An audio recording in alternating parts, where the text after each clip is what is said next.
જય જિનેન્દ્ર. જૈન સાહિત્ય academy trust ના મંચ ઉપર ફરી એકવાર આપ સર્વનું સ્વાગત છે. સર્વ કોઈને પ્રણામ. વિશેષ સ્વાગત છે ડોક્ટર ધરમચંદજી જૈનનું. આપણને આગમ સાહિત્યનો પરિચય કરાવી રહ્યા છે, આગમ સાહિત્યનો અભ્યાસ કરાવી રહ્યા છે એવા गुरुवर्य डॉक्टर धर्मचंद जैन, आपका भी स्वागत है। जैन आगम साहित्य का जो अभ्यास हमने आरंभ किया है उसका आज 5वां व्याख्यान है। साहजिक रूप से मुझे नंदी सूत्र का जो एक खमासना है वो याद आता है धर्मचंद जी। मंगल नंदी सूत्र मा पांचे ज्ञान प्रकाश, भणिये सविये भाव थी प्रगटे आत्म सुवास।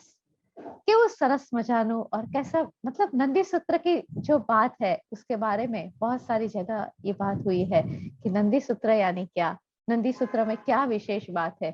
और ये विशेष बात की आज मैंने थोड़ी सी बात हमारे स्वाध्याय ग्रुप में भी रखी है कि नंदी का अर्थ तो मंगल होता है, नंदी का अर्थ ज्ञान भी होता है और ज्ञान जो हमें आनंद में रखता है।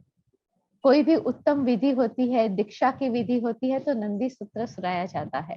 उपधान की विधि में भी प्रदक्षिणा देकर नवकार मंत्र का पठन करके नंदी विधि करते हैं। नंदी सूत्र में उसके बारे में काफी माहिती उपलब्ध होती है। नंदी का एक अर्थ मंगल वाजिंत्र भी होता है और बड़ा सा पात्र भी नंदी है।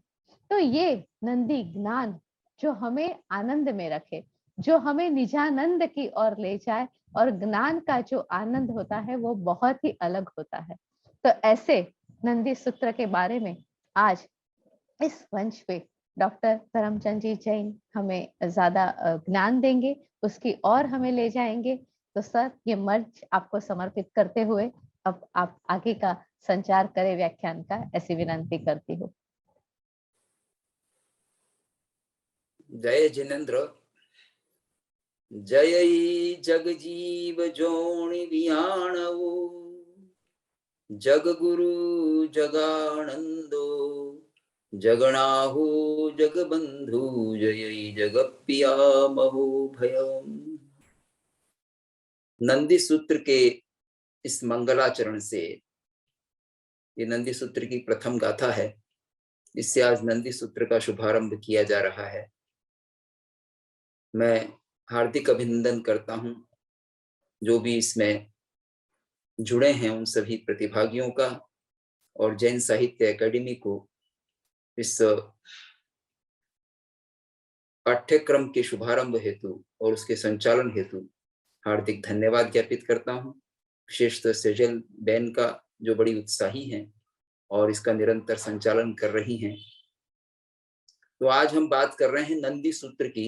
अभी परिचय दिया संक्षेप में सेजल बैन ने कि नंदी सूत्र एक विशिष्ट सूत्र है जिसकी गणना चूलिका सूत्रों में होती है। जब हम 45 आगमों की चर्चा करते हैं तो अनुयोग द्वार और नंदी सूत्र, इनको चूलिका सूत्रों में गिना जाता है, और स्थानकवासी परंपरा इसकी गणना मूल सूत्रों में करती है, जैसा कि हमने पहले आगमों के वर्गीकरण में जाना था आगमों का परिचय प्राप्त करते समय। तो ये इसको चूलिका सूत्र भी कहते हैं और इसको मूल सूत्र भी कहते हैं। इसका नाम नंदी सूत्र क्यों है, इसकी चर्चा नंदी सूत्र के टीकाकार मलयगिरी ने टीका में की है। वो कहते हैं कि नंदी शब्द नद धातु से बना है जो समृद्धि अर्थ में होता है, और जो समृद्धि के साथ साथ मंगल का वाचक भी है, जो प्रसन्नता का आनंद देने वाला भी है, आनंद देने का वाचक भी है, प्रमोद और हर्ष का वाचक भी है नंदी।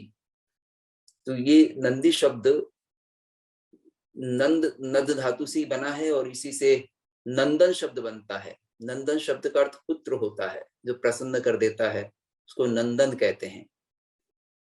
तो नंदन पुत्रवाचक है। इसी तरह से नद धातु से ही टू नदी समृद्ध जो है इसकी धातु है, और इसमें यदि तो नुम से नुम का आगम हो जाता है तो नंद हो जाता है, नद का नंद हो जाता है।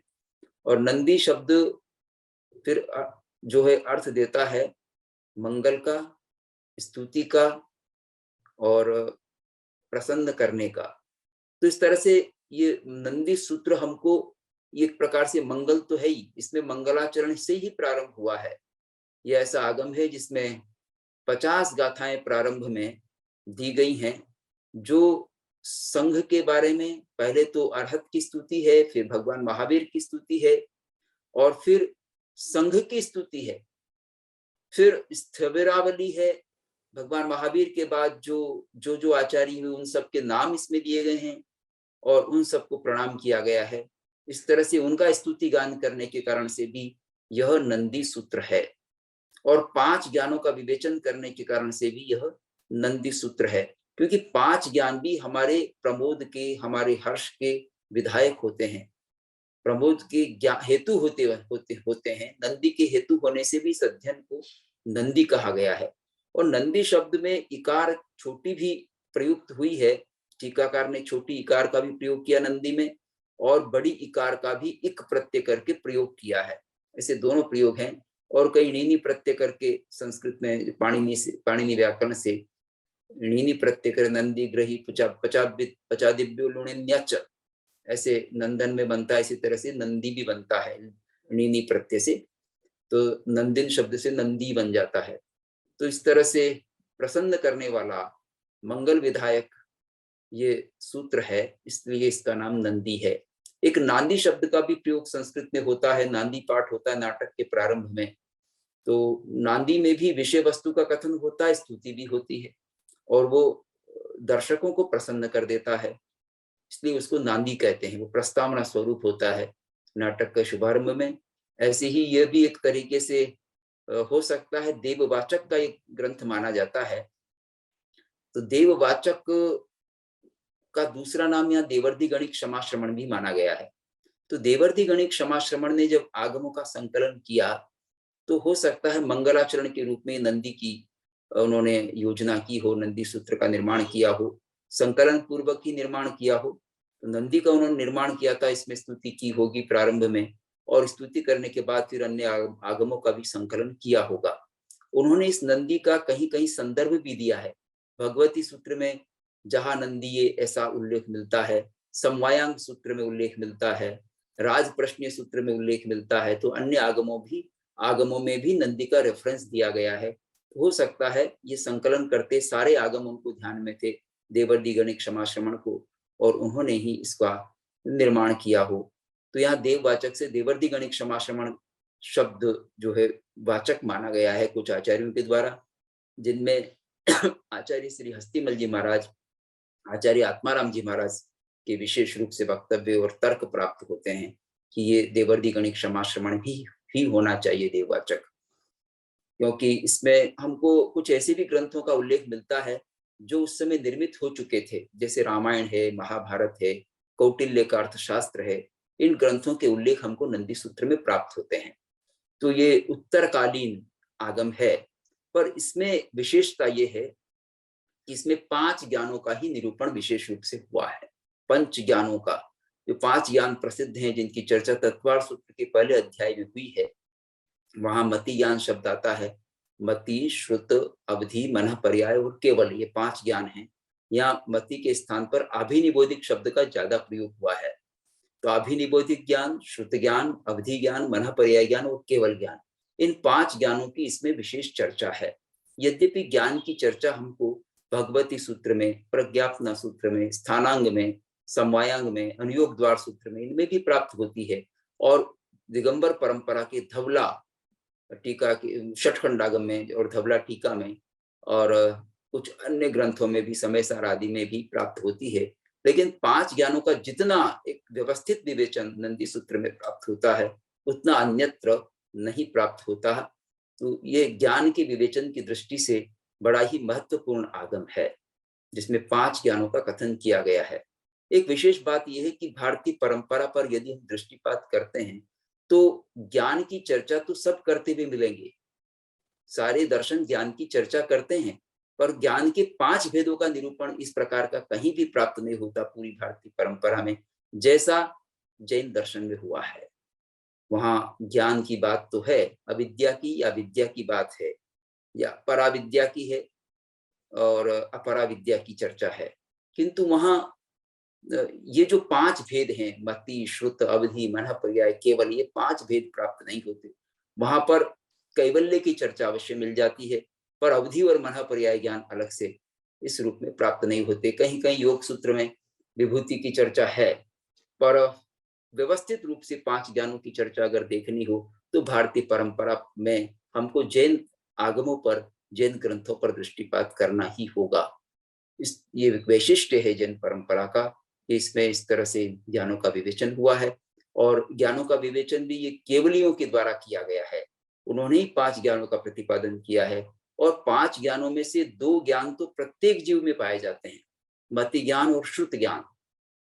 मति और श्रुत में से ये हो सकता है अज्ञान रूप में भी हो, क्योंकि इनका अज्ञान रूप भी पाया जाता है, ज्ञान रूप भी पाया जाता है।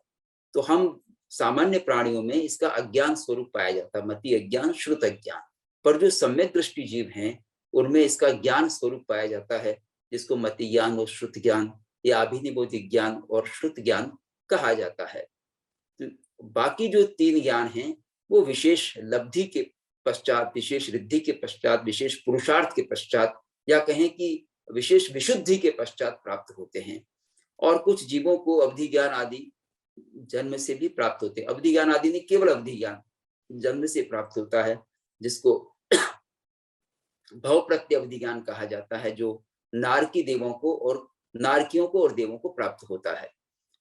मनुष्य और तिरंज को तो वह गुण प्रत्यवधि ज्ञान है, जो विशेष पुरुषार्थ से, विशुद्ध परिणामों से, संक्लेश परिणामों की कमी होने से और विशुद्धि परिणामों की वृद्धि से प्राप्त होता है। तो ये ज्ञान की चर्चा इस आगम में विशेष हुई है। लेकिन इसका जो शुभारंभ हुआ है, वो शुभारंभ मैंने जैसा अभी कहा अरहत की स्तुति से, जो मैंने प्रारंभ की गाथा गाई है, उसके बाद भगवान महावीर की स्तुति हुई है, फिर संघ की स्तुति की गई है, और संघ में इसमें उपमाएं दी गई है, भिन्न भिन्न उपमाओं से चर्चा की गई है। संघ को नगर की, रथ की, चक्र की, पद्म की, इस प्रकार से, और महामंदिर की, जिसको मेरु पर्वत कहते हैं, उस तक की 8 उपमाओं से इसको उपमित किया गया है संघ को। और संघ को भी, संघ की स्तुति करते हुए प्रकार से संघ का अभिनंदन किया गया है, प्रणाम किया गया है, अभिवादन किया गया है संघ को। तो संघ का भी बड़ा महत्व स्वीकार किया गया है, क्योंकि संघ अगर नहीं होगा तो ये परंपरा नहीं चल पाएगी। संघ से ही जैन परंपरा चल पा रही है, और संघ में 4 स्तंभ हैं, साधु, साध्वी, श्रावक और श्राविका। चतुर्विध संघ कहा जाता है इसको, चतुर्विध तीर्थ भी कहते हैं और चतुर्विध संघ भी कहते हैं। तो साधु, साध्वी, श्रावक, श्राविका, इन चारों के होने से संघ का स्वरूप बनता है, और जैन परंपरा इस संघ को बड़ा महत्व देती है। तो उन्होंने भी इसको बड़ा महत्व दिया है। देवर्षि गणिक क्षमाश्रमण ने संघ की चर्चा उन्होंने की है, और संघ की चर्चा करते समय साथ साथ ही उन्होंने संघ को प्रणाम किया है, और संघ के बाद उन्होंने इसमें और भी बातें दी है, जिसमें 24 तीर्थंकरों की स्तुति भी की। 24 तीर्थंकरों का नाम लिया गया है। कोई जानना चाहे कि प्राचीन ग्रंथों में 24 तीर्थंकरों के नाम कहाँ पर आए हैं, तो 24 तीर्थंकरों के नाम हमको प्राप्त होते हैं नंदी सूत्र में, समवायांग सूत्र में भी प्राप्त होते हैं। तो इसमें नंदी सूत्र में भी प्राप्त होते हैं। नंदी सूत्र में इसमें कहा गया है, सबके नाम इसमें लिए गए हैं। नंदी सूत्र में ये है उसभ वंदे, इसमें जोड़ा गया है क्योंकि वंदे शब्द का प्रयोग नहीं था। उसभम अजियम संभव नंदन सुमयी सुपभ सुपासम शशिपुप्फदंत सीयल सिज्जन सवासु पूज्यम च विमल मणंतम च धम्मम संतिम कुंथुम अरम च मल्लिम च मुनि सुब्बय नमी नेमिम पासम तह बद्धमाणम च। ये 24 तीर्थंकरों के नाम इसमें आ गए हैं। देखिए, उसभम से उष ऋषभ देव का आ गया, फिर अजित नाथ का आ गया, संभवनाथ का, अभिनंदन का, सुमति, सुप्रभ, सुपार्श्व, शशि यानी चंद्रप्रभु, पुष्पदंत, फिर शीतल नाथ, श्रेयांसनाथ, वासुपूज्य, विमलनाथ, अनंतनाथ, धर्मनाथ, शांतिनाथ, कुंथुनाथ, अरनाथ, मल्लीनाथ, मुनि सुब्रत, नमीनाथ, नेमिनाथ, पार्श्वनाथ और वर्धमान। ये 24 तीर्थंकरों के नामों की इसमें गणना भी की गई है, वंदन भी किया गया है। उसके बाद इसमें गणधरावली हमको प्राप्त होती है। 11 गणधरों के नाम इसमें आए हैं, जिसमें पढ़मम इत्थ इंद हुई। प्रथम गणधर कौन थे? इंद्रभूति गौतम। गौतम उनका गोत्र था, तो उसी से वो प्रसिद्ध हो गए, गौतम गोत्र से। नाम तो उनका इंद्रभूति था, इंद्रभूति नाम था, गौतम गोत्र था, पर गौतम गोत्र प्रसिद्ध हो गया। तो पढ़मित्थ इंद्र भूई, पहले इंद्रभूति है, दूसरे पुण होई अग्नि भूति, दूसरा अग्निभूति है, कई वायु भूई, तीसरे वायुभूति हैं, तवो वियत्ते, चौथे जो है व्यक्त स्वामी है, पांचवा सुहम में सुधर्म स्वामी है, छठे मंडित पुत्र हैं, सातवें मौर्य पुत्र हैं, आठवें अकंपित हैं, और नौवें अचल भ्राता हैं, 10वें मेतारी हैं, 11वें प्रभास हैं। इस तरह से 11 गणधर जो है भगवान महावीर के हुए हैं। फिर एक परंपरा दी गई जो स्थविरावली जिसको कहते हैं, आचार्यों की परंपरा है। तो 31 आचार्यों के नाम इसमें दिए गए हैं, जिसमें हम शुरू करते हैं सुधर्मा से, जम्बू स्वामी, फिर प्रभव स्वामी, स्वयंभव, यशोभद्र, संभूत विजय, भद्रबाहु, स्थूल भद्र आदि सबके नामावली मैंने नहीं दी है। फिर नागार्जुन, श्री गोविंद, भूतदिन, लोहित्य और दूष्यगणी। दूष्यगणी के बाद ही ये देववाचक या देवर्दिगणिक श्रमण हुए। इन्होंने अपने पूर्ववर्ती सभी आचार्यों का इसमें उल्लेख कर दिया है। और जिन्होंने आगमों का अंतिम जो है 5वीं वाचना जिन्होंने की थी देवर्दिगणिक श्रमण में, भगवान महावीर के निर्वाण के 980 वर्ष पश्चात उन्हीं ने इस नंदी सूत्र की भी रचना की है, और उन्होंने ही ये स्थविरावली इसमें दी है उनकी पूर्ववर्ती आचार्यों की। तो इसे एक इतिहास भी इसमें आ गया है। पूर्ववर्ती इतिहास का अगर हमको अवलोकन करना है तो नंदी सूत्र भी इसमें सहायक है, कल्प सूत्र भी सहायक है। कल्प सूत्र में भी नामावली प्राप्त होती है, लेकिन कहीं उसमें थोड़ा भेद भी है, उसकी मैं यहाँ चर्चा नहीं कर रहा हूँ। और इसमें एक विशेष बात यह है कि ऐसा कहा गया है कि इसमें 700 ग्रंथाग्र हैं, मतलब 700 श्लोकों तक की इसमें सामग्री है। तो 700 श्लोक तो इसमें पूरे नहीं हमको मिलते हैं, लेकिन 646 श्लोक और 14 अक्षर इसमें प्राप्त होते हैं, क्योंकि 20,686 इसमें कुल अक्षर हैं। तो 32 अक्षरों का एक श्लोक होता है, 32 का भाग देने पर 646 श्लोक परिमाण यह नंदी सूत्र है। बड़ा आगम नहीं है, महत्वपूर्ण है लेकिन बड़ा नहीं है। अब इसमें एक विशेष चर्चा की गई है श्रोताओं की, श्रोता के प्रकार बताएं। इसमें 14 दृष्टांत दे करके श्रोता के प्रकारों का निरूपण किया है कि श्रोता कैसे कैसे होते हैं। कभी क्या होता है कि गुरु ज्ञान तो देना चाहता है, शिष्य को ज्ञानी बनाना चाहता है, पर शिष्य में पात्रता नहीं है, योग्यता नहीं है, तो उसको कैसे ज्ञान दिया जाए। तो अगर शिष्य योग्य मिल जाता है तो वो पूरी तरह से ज्ञान को ग्रहण कर लेता है, और अयोग्य शिष्य कितनी भी मेहनत उसके साथ की जाए वो पूरी तरह ग्रहण नहीं कर पाता, और कभी कभी गलत रूप में ग्रहण कर लेता है। तो गलत रूप में ग्रहण करना भी दोष है, और ग्रहण नहीं करने से भी ज्ञान आगे नहीं बढ़ता है। ज्ञान तब आगे बढ़ता है जब श्रोता ठीक हो, पात्र हो, सुपात्र हो, सही समझता हो। तो उस दृष्टि से उन्होंने श्रोताओं का भी यहाँ पर कथन किया है, उदाहरण देकर कथन किया है, उपमाएं देकर कथन किया है। तो 14 इसमें कथन किया है, 14 दृष्टांत दिए हैं, उनकी मैं जरा सी चर्चा कर देता हूँ। सेल घण कुडग चालिणी परिपुण्नग हंस महिष मेसेय मसग जालूग बिराली जाहग गोभेरी आभीरी। ये 14 दृष्टांत इसमें दिए हैं। सेल घण से मतलब है शैल, जो पत्थर है। कैसा शैल है? मुद्ग शैल। मुद्ग शैल जो मगसेल या पत्थर कहते हैं, बड़ा चिकना पत्थर है। उस पर कुछ भी डालो तो वो ग्रहण नहीं कर पाएगा, क्योंकि उसमें ग्रहण करने की कैपेसिटी नहीं है। तो ऐसा पत्थर है। तो मुद्ग शैल पत्थर की भांति अगर कोई श्रोता होता है तो अपरिणामी होता है, उसको वो ग्रहण नहीं कर पाता कुछ भी, उसको जितना भी सिखाया जाए कुछ भी उस पर असर नहीं करता है, तो अपरिणामी है। यानी कोई परिणाम सामने नहीं आता है, कोई परिणमन नहीं होता, उसमें कोई परिवर्तन नहीं दिखाई पड़ता, तो सीखता नहीं है। तो ऐसे अपात्र को ज्ञान नहीं दिया जा सकता। कोई कहे कि भाई ज्ञान हर व्यक्ति को, हर छात्र को दिया जा सकता है, और ये तो आचार्य की कमी है कि वो किसी छात्र को विद्वान न बना सके, पर ऐसा नहीं है। आचार्य सभी को समान रूप से ज्ञान देता है, पर छात्र अलग अलग तरह से ग्रहण करते हैं। इसीलिए कोई अच्छे अंकों से उत्तीर्ण होता है, कोई उससे कम अंकों से, कोई उससे कम अंकों से, कोई उससे कम अंकों से। और कोई इस ज्ञान को सही रूप में ग्रहण कर लेता, कोई नहीं कर पाता है। ऐसे अनेक उदाहरण हमको शास्त्रों में प्राप्त होते हैं। तो उसी का कथन यहाँ पर किया है। मुद्गशैल की भांति कोई ऐसा शिष्य होता है जिसको कितना भी ज्ञान दिया जाए लेकिन वो कुछ नहीं सीख पाता, और कोई सीखता है तो दुर्गंधित घट के समान सीखता है, घड़े के समान, जो जिसमें अगर जो भी चीज डाली जाएगी तो दुर्गंधित हो जाएगी, परिणाम दुष्परिणाम हो जाएगा, परिणामन दुष्परिणामन हो जाएगा। यानी जो सिखाया गया ठीक नहीं सीखेगा, गलत रूप में ग्रहण कर लेगा।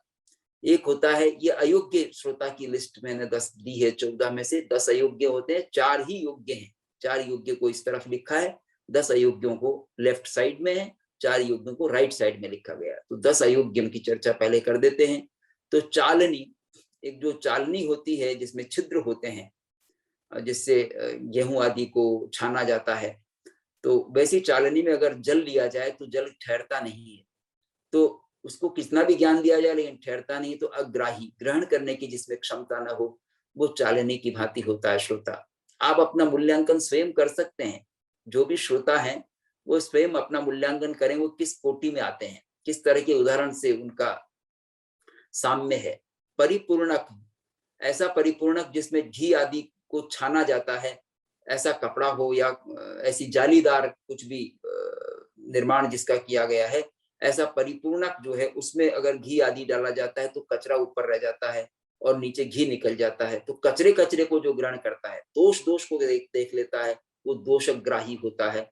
उसको कितना भी अच्छा ज्ञान दिया जाए लेकिन वो कमियों को ही देखता है, अच्छाइयों को नहीं देखता, वो परिपूर्णक प्रकार का श्रोता होता है।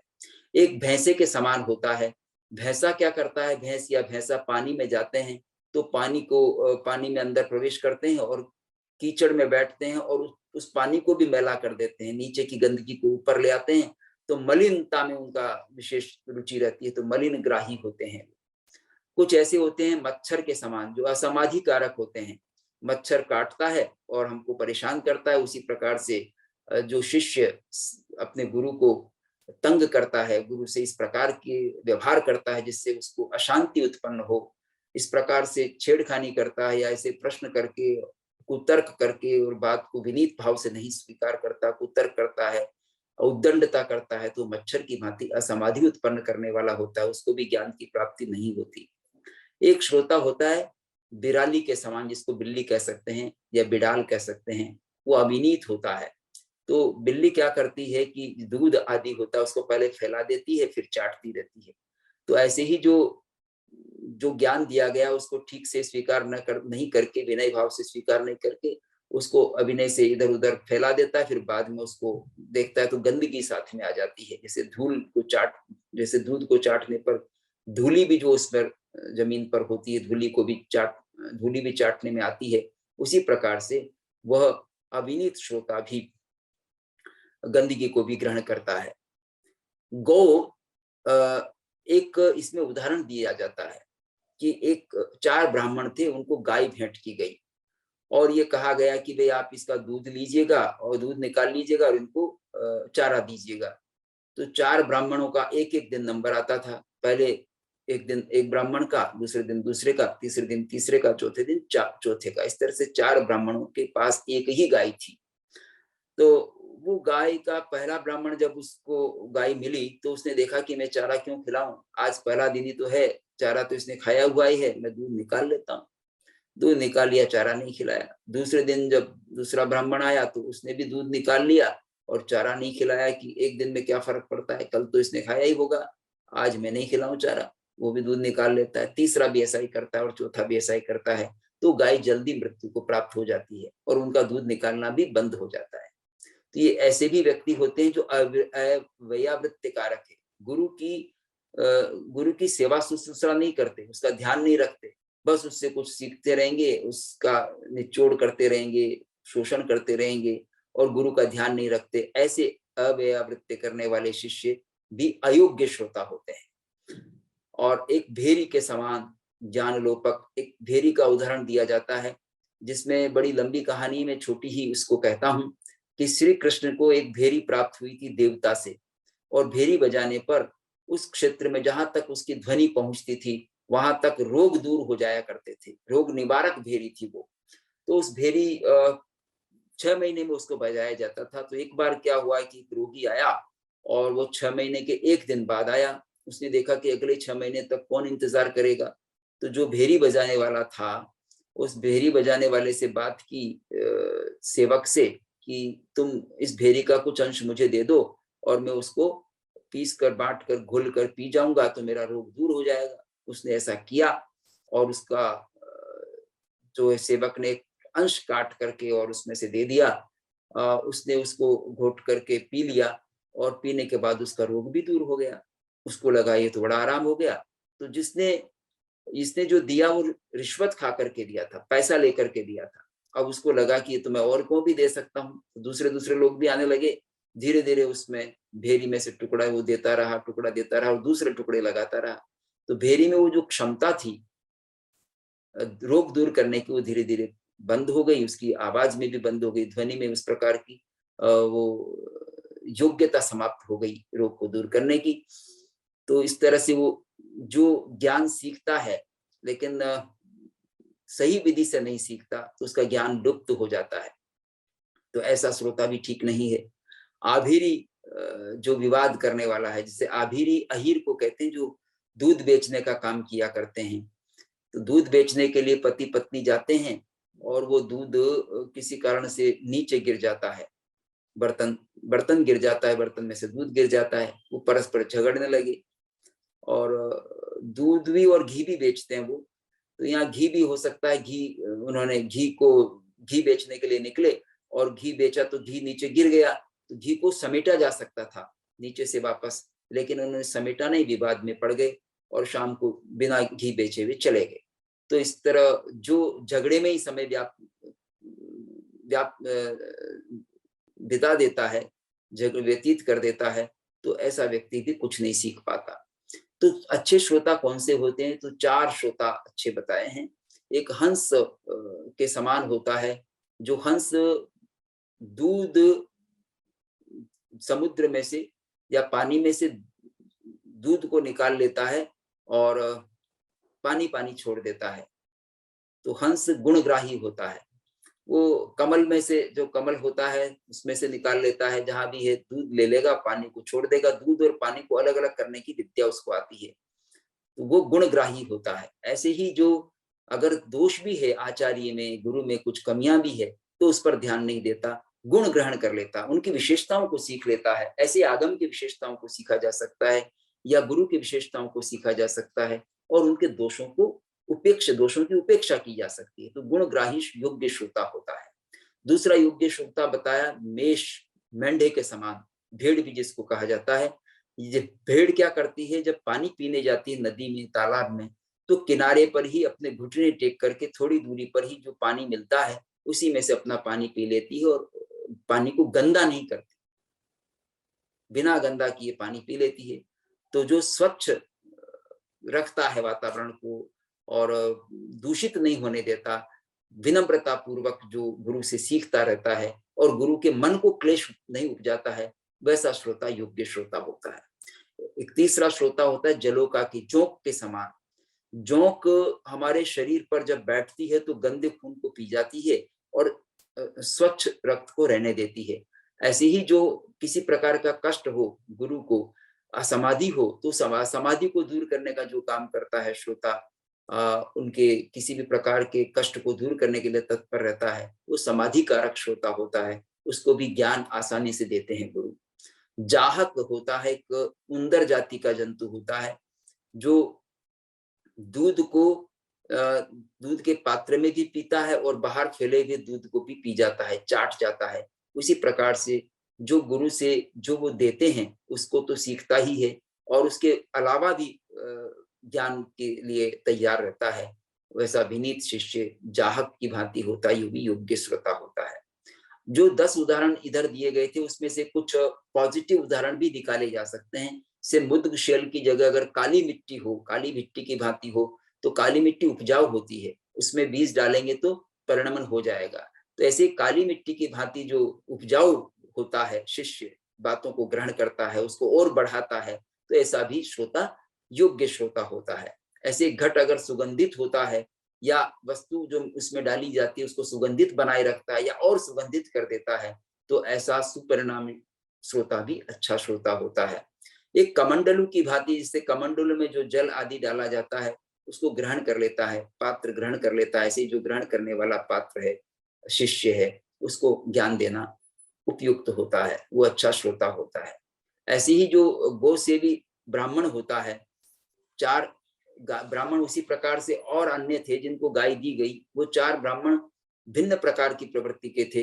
पहले ब्राह्मण ने ये सोचा कि भाई मैं इसको अच्छी तरह से खिलाऊंगा तो आगे भी ये दूध देती रहेगी, दूसरों को भी दूध देगी, तो उसने प्रथम ब्राह्मण ने ही उसकी अच्छी सेवा की, चारा दिया, तो दूसरे दिन अच्छा उसको दूध मिला, दूसरे को भी, और तीसरे को भी अच्छा मिला। इस तरह से वो सभी चारों ही उसको बराबर चारा देते रहे, तो उस गाय का भी जीवन लंबा रहा और उन चारों को भी दूध मिलता रहा।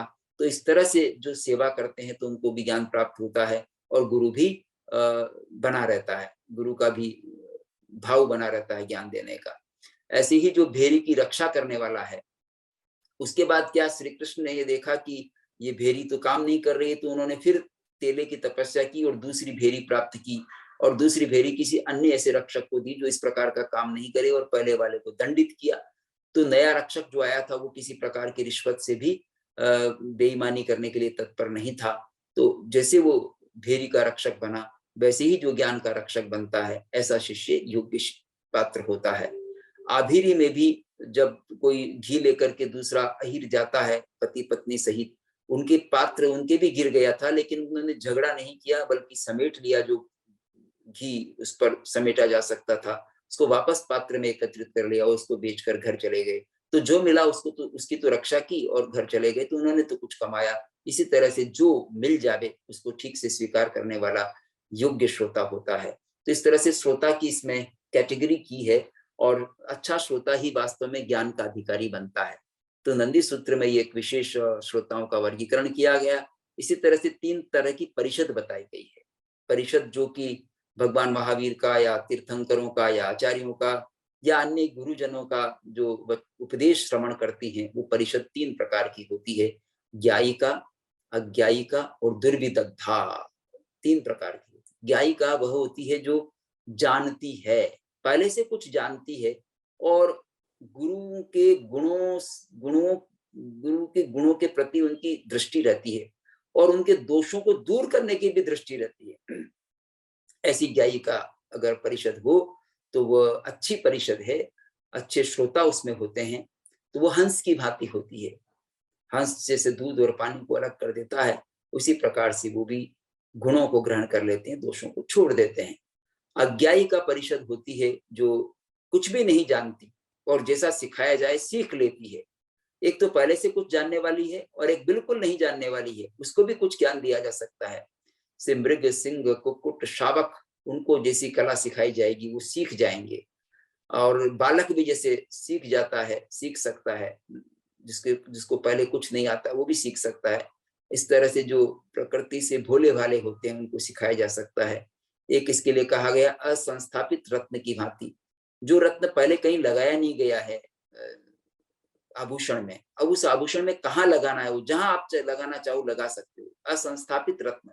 उसकी तरह से जो अज्ञायिक का परिषद है, उसको जैसा संस्कार दोगे, जैसा ज्ञान देना चाहोगे दे सकते हो, पात्र ही होना चाहिए तो उसको दिया जा सकता है। दूसरी प्रकार की है। और तीसरी प्रकार की परिषद है दुर्विदग्धा परिषद। ये वातपूर्ण मशक वत होती है, वायु से भरी हुई मशक की भांति है, अहंकारी होती है, थोड़ा सा ज्ञान आता है, अल्प ज्ञान से अहंकारी हो जाती है और कुछ सीखती नहीं है, विनीत भाव इसमें नहीं होता। ऐसी सभा दुर्विदग्धा सभा होती है। ऐसे श्रोता दुर्विदग्ध होते हैं, उनको ज्ञान प्राप्त नहीं होता। भर्तृहरि भी जैसा कहते हैं ना कि जो अल्प ज्ञान प्राप्त हुआ था तो कि तो भी उससे अहंकार पैदा हो गया और अपने आप को समझने लगा कि मैं तो सर्वज्ञ हो गया हूँ। लेकिन यदा किंचित किंचित बुद्धजन सकाशाद अवगतम, जब कुछ कुछ बुद्धजनों के पास से कुछ ज्ञान हुआ, तदा मूर्खो स्मृति ज्वरैव मदो में व्यपगत, तब बोध हुआ कि मैं तो कुछ नहीं जानता हूँ, और ज्वर की भांति जो मेरा मद था, अहंकार था, वो दूर हो गया। तो जब थोड़ा आता है किसी को तो अहंकार हो जाता है, जब उसको ज्यादा ज्ञानियों के पास में से सीखने को मिलता है तो उसको लगता है कि अरे मुझे तो कुछ नहीं आता, मैं तो अज्ञानी हूँ। तो ऐसा व्यक्ति आगे बढ़ सकता है, पर दुर्विदग्ध व्यक्ति वहीं रहता है और अपने को बहुत ज्ञानी समझता रहता है। उसके बाद जो मुख्य विशेष में है उसका प्रतिपादन इस संधि सूत्र में हुआ है 5 ज्ञानों का। तो ज्ञानों के 5 भेद इसमें बताए गए हैं। अभिनिबोधिक ज्ञान, श्रुत ज्ञान, अवधि ज्ञान, मन पर्याय ज्ञान और केवल ज्ञान। फिर दूसरे प्रकार से इसके 2 भेद किए गए ज्ञान के। 5 भेद करने के बाद अन्य सूत्र में 2 भेद कर दिए, प्रत्यक्ष और परोक्ष। तो 5 ज्ञानों को ही 2 प्रकार के इन भेदों में विभक्त किया गया एक प्रकार से। तत्वार सूत्र में भी हमको ऐसा विभाजन प्राप्त होता है प्रथम अध्याय में। जो 5 ज्ञान गिनाए वहां पर मति, श्रुतावधि, मन पर्याय, केवलानि ज्ञानम। फिर तत्प्रमाणे वो 2 प्रकार के प्रमाणों में विभक्त होते हैं। तो उसमें कहा आद्य परोक्षम प्रत्यक्षमन्य। प्रथम 2 जो ज्ञान है वो तो परोक्ष हैं और अंतिम जो 3 ज्ञान है वो प्रत्यक्ष हैं। तो प्रथम 2 ज्ञान कौन से? मति ज्ञान, श्रुत ज्ञान, उनको परोक्ष में रखा। और अंतिम 3 ज्ञान कौन से हैं? अवधि ज्ञान, मन पर्याय ज्ञान, केवल ज्ञान को प्रत्यक्ष में रखा है तत्वार सूत्रकार ने। उसी तरह से यहाँ पर कुछ भिन्नता के साथ हम देख रहे हैं ज्ञान के 2 भेद किए, प्रत्यक्ष और परोक्ष। प्रत्यक्ष तो वो जो आप जिसका अनुभव हमको सीधा सीधा होता है, जिसको हम सीधे सीधे जानते हैं बिना किसी दूसरे के माध्यम के, स्वयं हम जानते हैं, वो प्रत्यक्ष है। और जिसमें इंद्रिय आदि की सहायता की आवश्यकता पड़ती है वो परोक्ष ज्ञान है। इस तरह से ज्ञान के 2 भेद किए। फिर प्रत्यक्ष ज्ञान के भी 2 भेद कर दिए हैं नंदी सूत्र में, इंद्रिय प्रत्यक्ष और नो इंद्रिय प्रत्यक्ष। इंद्रिय प्रत्यक्ष में जो इंद्रियों से प्रत्यक्ष होता है उसको इंद्रिय प्रत्यक्ष कहा है और इसके 5 भेद कर दिए हैं। श्रोत्रेंद्रिय प्रत्यक्ष, चक्षुरेंद्रिय प्रत्यक्ष, घ्राणेन्द्रिय प्रत्यक्ष, रसनेन्द्रिय प्रत्यक्ष और स्पर्शेन्द्रिय प्रत्यक्ष। 5 इंद्रियां हैं, 5 इंद्रियों से जो हमको ज्ञान होता है वो भी प्रत्यक्ष की कोटि में आता है। बाद में जैन परंपरा में एक प्रमाण शास्त्र का विकास हुआ और ज्ञान को ही प्रमाण कहा गया वहां पर। और ज्ञान को प्रमाण कहने के बाद जब प्रत्यक्ष और परोक्ष उसके भेद किए गए, जैसा कि तत्वार सूत्र में किए हैं, उसके बाद आगे चल करके ये जो 5 भेद दिए इसमें इंद्रिय प्रत्यक्ष के, तो इंद्रिय प्रत्यक्ष को भी प्रत्यक्ष के कोटि में ले लिया गया, क्योंकि यहाँ नंदी सूत्र भी बता रहा है और भट्ट अकलंक ने और अन्य जो न्याय शास्त्री हुए, जैन न्याय शास्त्री, उन्होंने इंद्रिय प्रत्यक्ष को भी प्रत्यक्ष में स्थान दिया साम्यवहारिक प्रत्यक्ष के रूप में। तो यहाँ इंद्रिय प्रत्यक्ष श्रोत्रेंद्रिय, चक्षुरेंद्रिय, घ्राणेन्द्रिय, रसनेन्द्रिय, स्पर्शेन्द्रिय, इनसे जो भी ज्ञान होता है वो सब प्रत्यक्ष की कोटि में आता है। ऐसा यहाँ पर इंद्रिय प्रत्यक्ष से लिया गया। नौ इंद्रिय प्रत्यक्ष के 3 भेद कर दिए हैं, अवधि ज्ञान, मन पर्याय ज्ञान और केवल ज्ञान। ये 3 भेद जो कि मुख्य प्रत्यक्ष है ये तीनों। और प्रत्यक्ष के यही, जो कि सीधा सीधा आत्मा से जो ज्ञान होता है वो प्रत्यक्ष की कोटि में आता है तत्वार सूत्र के अनुसार। आत्म पर्याय आत्म मात्र सापेक्षम ज्ञानम प्रत्यक्षम, जो मात्र आत्मा की अपेक्षा रखता है, इंद्रियादि की अपेक्षा नहीं रखता, वो प्रत्यक्ष की कोटि में आता है, उसको नो इंद्रिय प्रत्यक्ष कहा है यहाँ पर। लेकिन नंदी सूत्र में साम्यवहारिक प्रत्यक्ष को दृष्टिगत रखते हुए ये 5 भेद इंद्रिय प्रत्यक्ष के दे दिए हैं। और साम्यवहारिक प्रत्यक्ष का प्रथम कथन अगर हम देखें जैन परंपरा में तो विशेषावश्यक भाष्य में प्राप्त होता है। वहां कहा है जम इंद्रिय मनोभवम तम समवार पच्चखम, जो इंद्रिय और मन से ज्ञान होता है वो उसको साम्यवहारिक प्रत्यक्ष कहते हैं। तो ये साम्यवहारिक प्रत्यक्ष ही यहाँ इंद्रिय प्रत्यक्ष है। और अवधि ज्ञान, मन पर्याय ज्ञान, केवल ज्ञान, ये सीधे आत्मा से होते हैं, इनमें इंद्रियों की भी आवश्यकता नहीं पड़ती, ये 9 इंद्रिय प्रत्यक्ष हैं। और ये 2 जो अभिनिबोधिक ज्ञान है और श्रुत ज्ञान, ये परोक्ष की कोटि में आते हैं। तो अभिनिबोधिक ज्ञान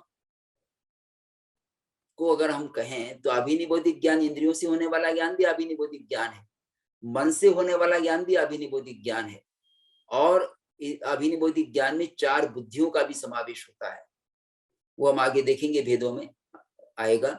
और श्रुत ज्ञान तो जिसमें शब्द का सन्निवेश होता है वो श्रुत ज्ञान है, जो मति ज्ञान पूर्वक होता है श्रुत ज्ञान। और श्रुत ज्ञान के फिर आगे 14 प्रकार बताए गए हैं, वो हम आगे देखते हैं। तो ये मुख्य भेद इसमें बताए गए।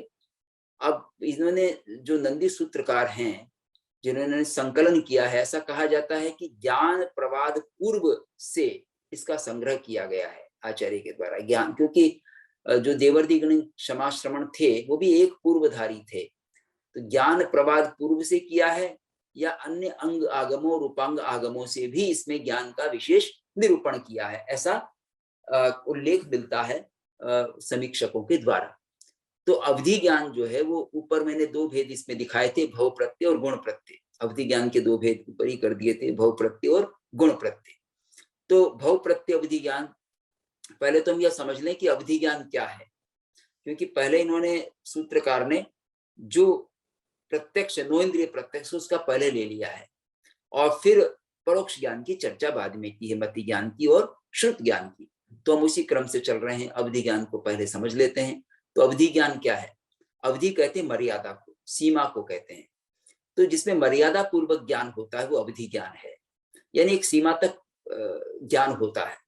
पर ये प्रत्यक्ष की कोटि में आता है तो सीधा आत्मा से होता है। तो आत्मा से होने वाला मर्यादित रूप से, यानी रूपी द्रव्यों का ज्ञान होता है इसमें, केवल रूपी द्रव्यों का। और रूपी द्रव्य में पुद्गल द्रव्य आते हैं, तो जिसमें पुद्गल द्रव्य का, उनकी पर्यायों का सीधा आत्मा से ज्ञान होता है, वह अवधि ज्ञान है। और ये ऐसा अवधि ज्ञान चारों गतियों के जीवों को हो सकता है, नरक के, तिर्यंच के, मनुष्य की और देव के, चारों गतियों के जीवों को हो सकता है। तो इसमें जो देवता है और नारकी हैं, देव गति के देवता, नरक गति के नारकी, इनको भव प्रत्यय अवधि ज्ञान होता है, यानी जन्म ही जिसमें कारण है, ऐसा अवधि ज्ञान होता है। जन्म से ही होता है उनको अवधि ज्ञान। अब वो कम ज्यादा हो सकता है, थोड़ी दूर का जान सकते हैं, कुछ अधिक दूर का जान सकते हैं, कुछ समय तक, कुछ उससे अधिक, इस तरह से उनका अपना अपना एक निश्चित कैटेगरी होती है, उस कैटेगरी के अनुसार उनको ज्ञान हुआ करता है। जैसे प्रथम नरक का जो ज्ञान होता है उससे दूसरे नरक का कम होता है, दूसरी से तीसरे का कम होता है, तीसरी से चौथी का कम होता है, इस तरह सातवें नरक को और कम होता है, पर जन्म से होता है। ऐसे ही देवों में भी जो भवनपति को, ज्योतिषी को होता है, उससे वैमानिक को अधिक होता है। तो ये उनके योग्यता के अनुसार उनको न्यूनाधिक अवधि ज्ञान हुआ करता है। पर भव प्रत्यय अवधि ज्ञान है, जन्म ही जिसमें कारण है, ऐसा अवधि ज्ञान उनको होता है, यानी देवों को और नारकों को जन्म से होता है। और दूसरा होता है गुण प्रत्यय या गुण प्रतिपन्न, या इसको क्षय उपसमिक भी कहा है, ऐसा अवधि ज्ञान। उस अवधि ज्ञान के ही भेदों का निरूपण अब इस चार्ट में किया जा रहा है। ये मनुष्यों को और तिर्यंचों को होता है। मनुष्यों को और तिर्यंचों को होने वाला जो गुण प्रत्यय अवधि ज्ञान है या क्षयोपसमिक ज्ञान, क्षयोपसमिक अवधि ज्ञान है, वो भी मर्यादित होता है। उसमें भी रूपी द्रव्यों का ज्ञान होता है। रूपी द्रव्यों का क्या मतलब है? जिसमें रूप, रस, गंध और स्पर्श हो, उसको रूपी द्रव्य कहते हैं। रूपी से केवल रूप का ही ग्रहण नहीं होता, क्योंकि रूप शब्द के साथ साथ यहाँ ये जो तीन अन्य गुण हैं, रस, गंध और स्पर्श, इनका भी ग्रहण हो जाता है, क्योंकि ये चारों साथ ही रहते हैं जैन दर्शन के अनुसार। ऐसा नहीं कि एक पदार्थ में ही रूप होगा और दूसरे पदार्थ में रस होगा, तीसरे में गंध होगा, ऐसा नहीं है। चारों सभी पुद्गलों में पाए जाते हैं। पुद्गलों का लक्षण है ये। तो स्पर्श रस गंध वर्णवंत पुद्गला, पुद्गल क्या है? जिसमें स्पर्श रस गंध और वर्ण हो, चाहे वो बहुत ही सूक्ष्म पुद्गल हो जो पूरे लोक में व्याप्त हैं। ऐसे सूक्ष्म पुद्गल जो हमको दृष्टिगोचर नहीं होते हैं, ऐसे भी पुद्गल हैं। और ऐसी वर्गणाएं पूरे लोक में व्याप्त हैं। वो औपचारिक वर्गणा भी है, वैक्रिय वर्गणा है, आहारक वर्गणा है, तेजस वर्गणा है, भाषा वर्गणा है। ऐसे 8 प्रकार की वर्गणाएं हैं, वो पूरे लोक में व्याप्त हैं और वो सूक्ष्म पुद्गल हैं। अभी हमको मोबाइल की तरंगे भी सूक्ष्म होती हैं, वो भी पुद्गल ही हैं। मोबाइल की तरंगे भी पुद्गल हैं, हमको दृष्टिगोचर नहीं होती, पर वो एक स्थान से दूसरे स्थान पहुंचती हैं और पहुंचकर मोबाइल को प्रभावित करती हैं। टीवी की तरंगे टीवी को प्रभावित करती है, तो हम उसको कैच कर लेते हैं, पकड़ लेते हैं, देखते हैं चित्रों को। और मोबाइल में भी शब्दों को सुनते हैं, चित्रों को देखते हैं, तो वो भी मोबाइल की तरंगे भी पहुंचती हैं, तो वो भी पुद्गल ही है। उनमें भी वर्ण गंध रस स्पर्श होता है और वो रूपी होने से अवधि ज्ञानी उनको जान सकता है। पर अवधि ज्ञान किस प्रकार का है? वो तभी जान पाएगा। तो इसमें अवधि ज्ञान की जो मनुष्य को होता है और तिर्यंच को होता है उसकी चर्चा की है। 6 भेद उसके बताए हैं क्षायपसमिक गुण प्रतिपन्न अवधि ज्ञान के। तो 6 भेद कौन से हैं? आनुगमिक, अनानुगामिक, वर्धमान, हीयमान, प्रतिपाती, अप्रतिपाती, ये 6 प्रकार है। और ये आपको याद रखने पड़ेंगे। आनुगमिक, जो अनुगमन करने वाला हो, यानी जिसको अवधि ज्ञान हुआ है, उस अवधि ज्ञान जिसको भी हुआ है, जिस मनुष्य को हुआ है, वो जिस स्थान पर हुआ है उस स्थान को छोड़कर अन्यत्र जावे तो साथ साथ उसके जब अवधि ज्ञान चले, यानी अवधि ज्ञान बना रहे, उसको अनुगामी अवधि ज्ञान कहते हैं। जैसे कोई जंगल में साधना कर रहा था और वहां अवधि ज्ञान हो गया, अब अवधि ज्ञान होने के बाद उठ करके जाने लगे तो भी वो अवधि ज्ञान बना रहे, उसका अनुगमन करे तो उसको अनुगामी अवधि ज्ञान कहते हैं या अनुगमिक अवधि ज्ञान कहते हैं। अनानुगमिक अवधि ज्ञान क्या होता है?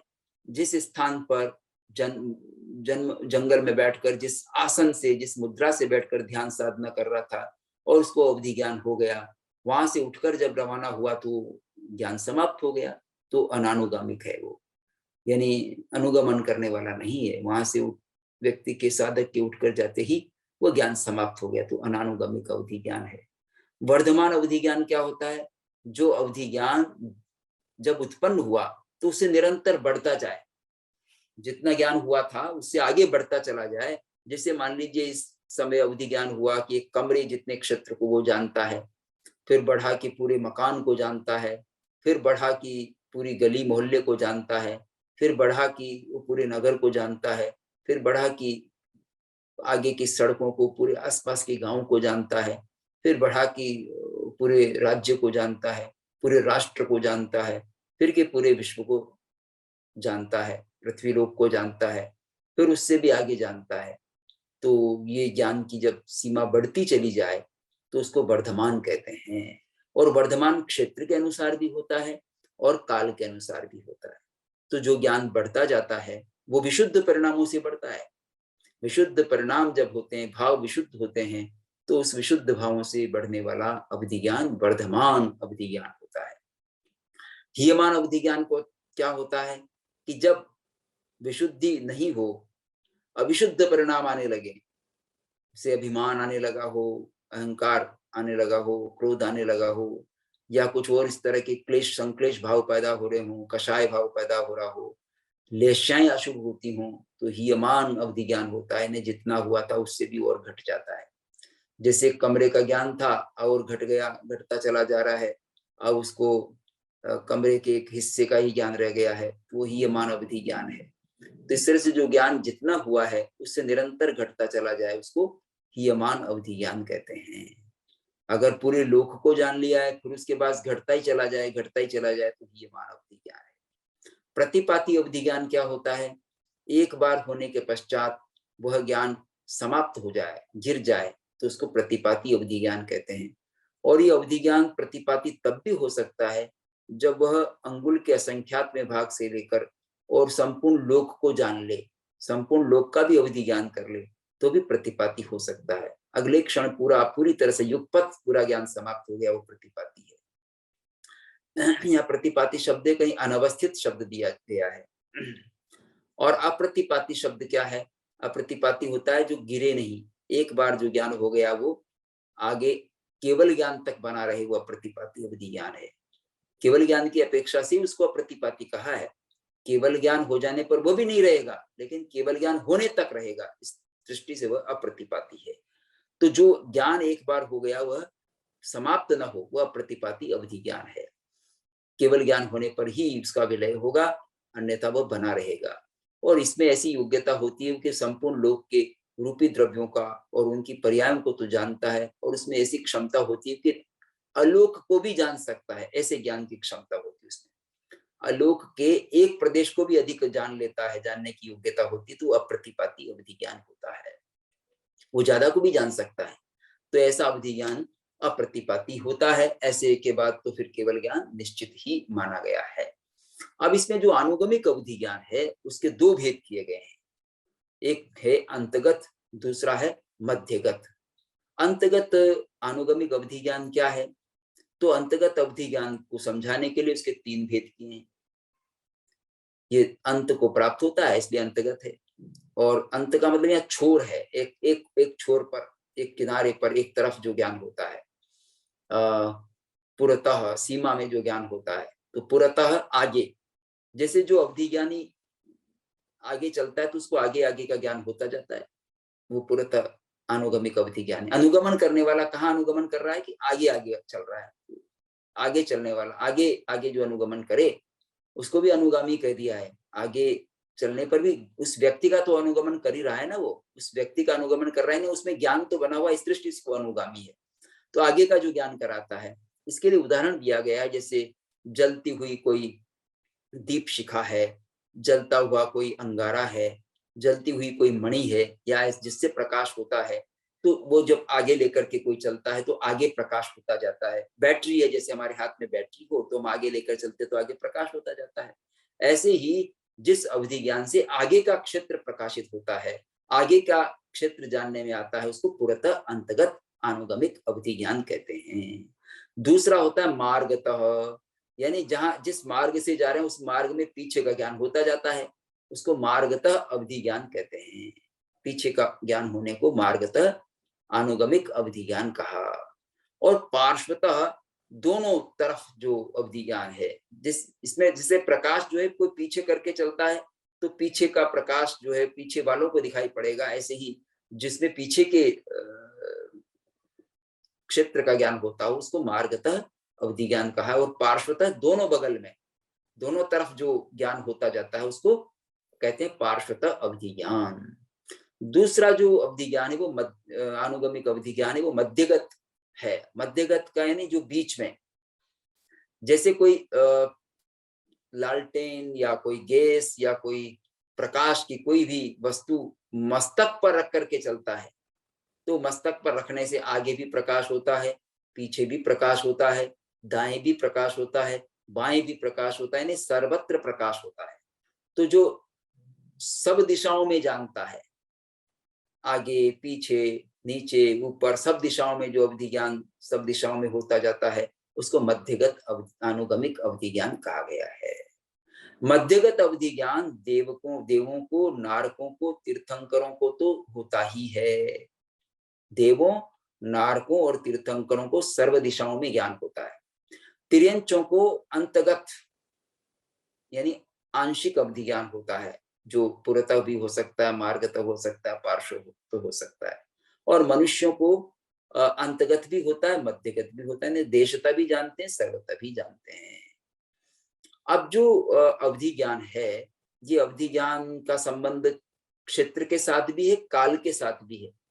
यानी कितने काल तक ज्ञान होगा या कितने काल तक की वस्तुओं को जानेगा, वो अतीत में भी जान सकता है और भविष्य में भी जान सकता है। भविष्य में होने वाली पर्यायों को भी जान सकता है, अतीत की पर्यायों को भी जान सकता है, वस्तुओं की, रूपी द्रव्यों की।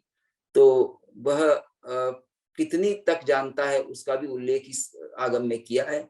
तो कोई आवलिका के अंश को या उसके ज्यादा अंश को, यानी कितने समय तक जान सकता है, संख्यात वर्षों तक भी जान सकता है। तो ऐसा ज्ञान जो है वो समय के उस आधार पर कहा गया है।